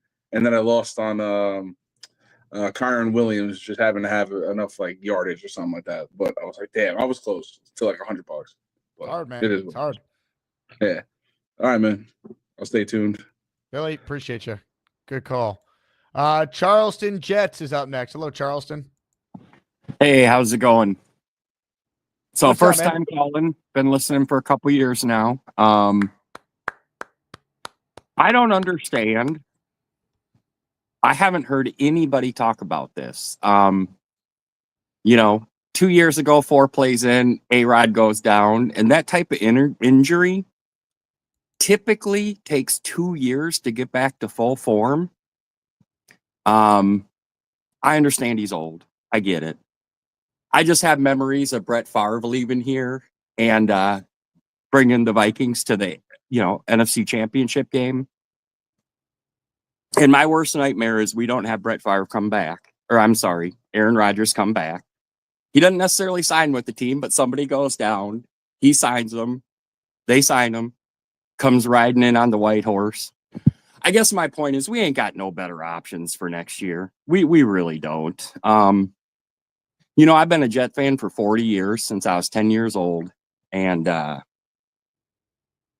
think Gase, since Bill Parcells, has been the only offensive-minded head coach we've gone for, if my memory serves me correct. You're correct. They've only hired 2, I think, in their entire history. That's what I'm saying. And you know what? I'm sorry, but I don't want a solid 2.0. I'm sorry. Aaron Glenn might be great. Flores might be okay with the second opportunity. Why not take the young offensive guy that's a team tried to hire a couple years ago without any coaching experience?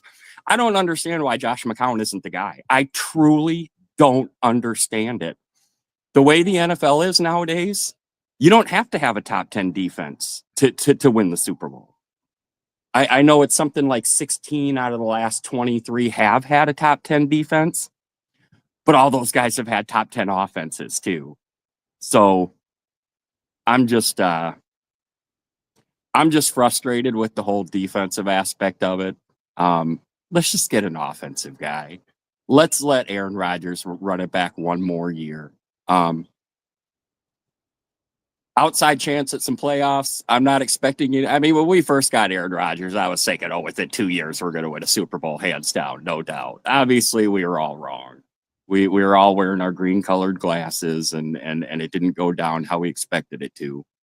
But if Aaron Rodgers never got hurt on play number 4, it could all be different. All I'm saying is we've invested 2 years in the guy. Why not run him back one more time? 2 years removed from the Achilles. Granted, he's going to be older. But to me, that just makes the most sense. I mean, obviously, I loved Aaron Glenn when he played here. He was a great secondary player for us. I don't want to do that. I don't want to do that. I want Josh McCown. Let's lock him up and let's move forward with a young guy that the entire league respects. I don't know. Let me hear your thoughts on that. I don't hate it. I understand everything you're saying. Because I like Aaron Glenn too, but you know, it's another defensive guy that could be Robert Saleh 2.0. He could be great. He could not be, but there's something to be said for swinging big on the offensive guy. I don't think it's a crazy take. I still want Brian Flores over either of them because he's been a head coach before, and I think he deserves a second chance. I think he did a good job, all things considered, in Miami, and he's a disciplinarian. He's from Brooklyn. I think he can handle the media market here. So I know they're different guys, but I don't want a Miami second chance retread coach, man. I don't want another Adam Gase, and I understand he's defense. He's a different guy, but I don't want it. I don't. He had more success than Gase, though. Like, he had a better record than Gase. I mean, I get all that. All that makes sense to me. But let's try something completely different that we've never done. I'm 51 years freaking old. I would like to see more than an AFC championship in my lifetime. Yeah. I've been giving my green blood to this team ever since the Mark Gastineau, Joe Klecko, Al Toon, Wesley Walker, Freeman McNeil, Ken O'Brien, who I still think Ken O'Brien's one of the most overrated quarterbacks of all time, personally. I believe you're forgetting Kyle Clifton, part of that sack exchange too. Yes, sir. Yes, sir. Lance Mel, all those guys. All those guys. That was a Beastbreaker joke for those who got it. But anyway, no, I totally get where you're coming from. I'm not as anti-McCown as I thought I was, probably because I don't love the list of the other candidates, to be honest. That's why. Yep. Like, I'd want them to hire Mike McCarthy and call it a day. Hire Mike McCarthy. Is he going to win the Jets a Super Bowl? Probably not, but he'll get them back to being respectable. He'll get us out of the ground. All right. Maybe we don't win a championship with McCarthy, but you know what? He'll hire a good staff and put the Jets in a good position, similar to where the Cowboys are right now. They moved on from McCarthy, fine, but they're not a dumpster fire. They got talent. They got, like, they're not going to, like, completely fall off a cliff. You know, like, I'll take winning double-digit games. Mike McCarthy won 12 or more games 3 consecutive years. The Jets haven't won more than 7 in a decade. Like, who are we to thumb our nose at the idea of Mike McCarthy? Talk to the guy. Talk to Pete Carroll. His last 2 years in Seattle, he won 9 games each. Like, these guys are good coaches. Talk to these people. I would be game for Pete Carroll. But the thing about Mike McCarthy, which you go back 5 years, if I remember correctly, back before we hired Saleh, he said that his number one choice for a team was the Jets. And I don't even know that we interviewed him during that cycle. They did, and they weren't impressed by his interview. But I don't care if they weren't impressed. You hired Adam Gase. Your ability to evaluate candidates goes out the window if you're not going to hire Mike McCarthy, and you hired Adam Gase instead. I don't mind the Mike McCarthy thing. I actually really like the Pete Carroll thing. I would prefer, honestly, in my mind, Pete Carroll's number 2. Josh McCown's 1, Pete Carroll's number. I don't want to keep doing this defensive stuff. I don't want to do a one-time retread. I don't want to do a brand new. This is all for defensive coaches. I don't want any of that no more. Yeah. I'm tired of it. We have under 25. We have a top 3 wide receiver, top 3 running back. We've got, some real young defensive studs that we got coming through. You know, you get a good offensive coach, just hire a good defensive coordinator, and let's see how a team's run through the eyes and mind of a young up and coming young offensive guy. I honestly don't see why that's so hard. I mean, to me, that should be Woody Johnson's number one thing to do. Go back 40 years. This is what we need. It's just what we need. And any defensive guy that they hire, I don't care how good and how great it's going to be and what he's done in the past, I don't want it. I'd rather take a chance with someone like a Josh McCown. It's 40 years of being freaking burned and time to do something different. Charleston Jets Rube, call back more, man. Great first call. I appreciate it. Thanks, man. Have a good day. Awesome. Great jacket as well. Good call there. Look, I like Aaron Glenn. I do. But I'm not sold that he has to be the guy over Josh McCown. I agree with that call. I agree. I mean, Josh McCown played quarterback in the NFL for 17 years. There's not one person that has a bad thing to say about him. His leadership is off the charts. The Texans gave him an interview right off the field to be their head coach. I mean, is he ready? I don't know, but that's why you interview him. And I also like that McCown has the complete faith from the ownership group. Woody and Chris love him. They'll let him do his thing. And I think Josh McCown would hire a good staff, man. He'd have Doug Peterson as the OC, for example. So I'm not saying that's the answer, but I'm just more open to it than Aaron Glenn, who's a defensive guy who could be Robert Saleh 2.0 or Todd Bowles. I've seen that. We're going to need to draft a quarterback, too. If not this year, then in 2026. Are the Jets better off having McCown be the head coach to oversee the development of that young quarterback? Or are they better off having Aaron Glenn and his unnamed, at this point, offensive coordinator selection overseeing the development of that quarterback as well?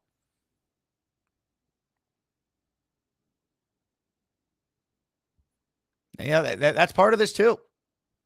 You're drafting a quarterback, if not this year, then next year. Look at the teams left in the playoffs that just played this weekend. All their quarterbacks were selected in the first round, and Jalen Hurts was a second-round pick. Every once in a while, you get, a Brock Purdy. You get a Dak Prescott that make the playoffs, and these guys were not first or second-round picks.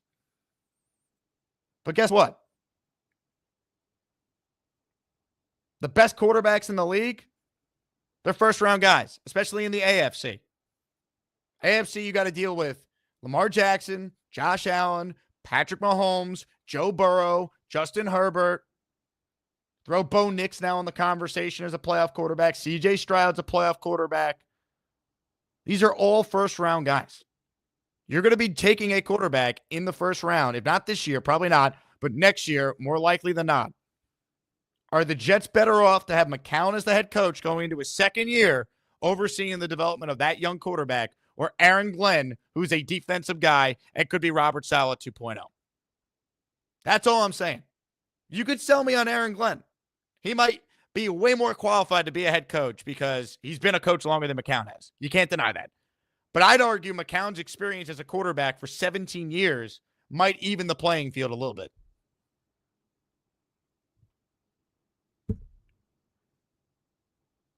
Like, I'll take my chance with McCown over Glenn, honestly. You could sell me on that. I want Flores, but I'm just saying, like, I don't understand we can't hire McCown, but we could hire Aaron Glenn, who's a defensive guy.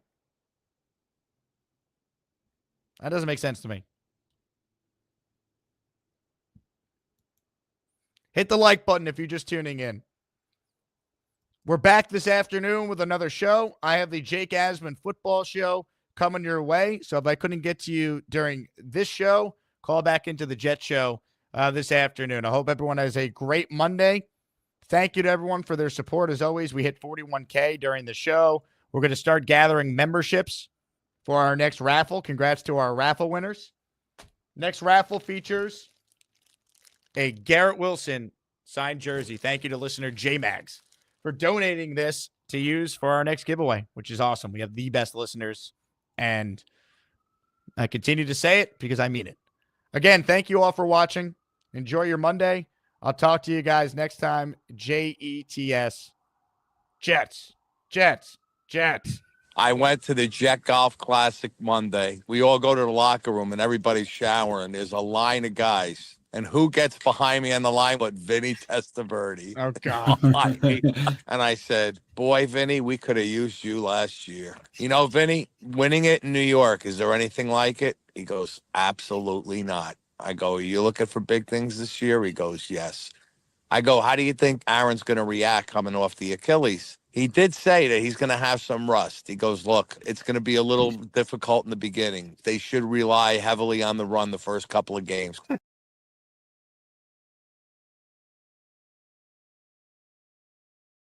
I didn't think I was going to get COVID. You have COVID, Chiefs fan? A symptom of COVID. I just feel like shit.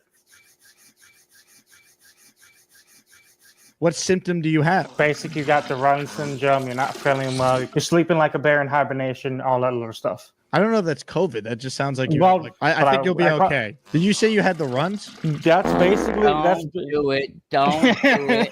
Don't. Bobby, that's enough out of you, all right? I did drink a shit ton. And you know when you drink a shit ton, your immune system goes...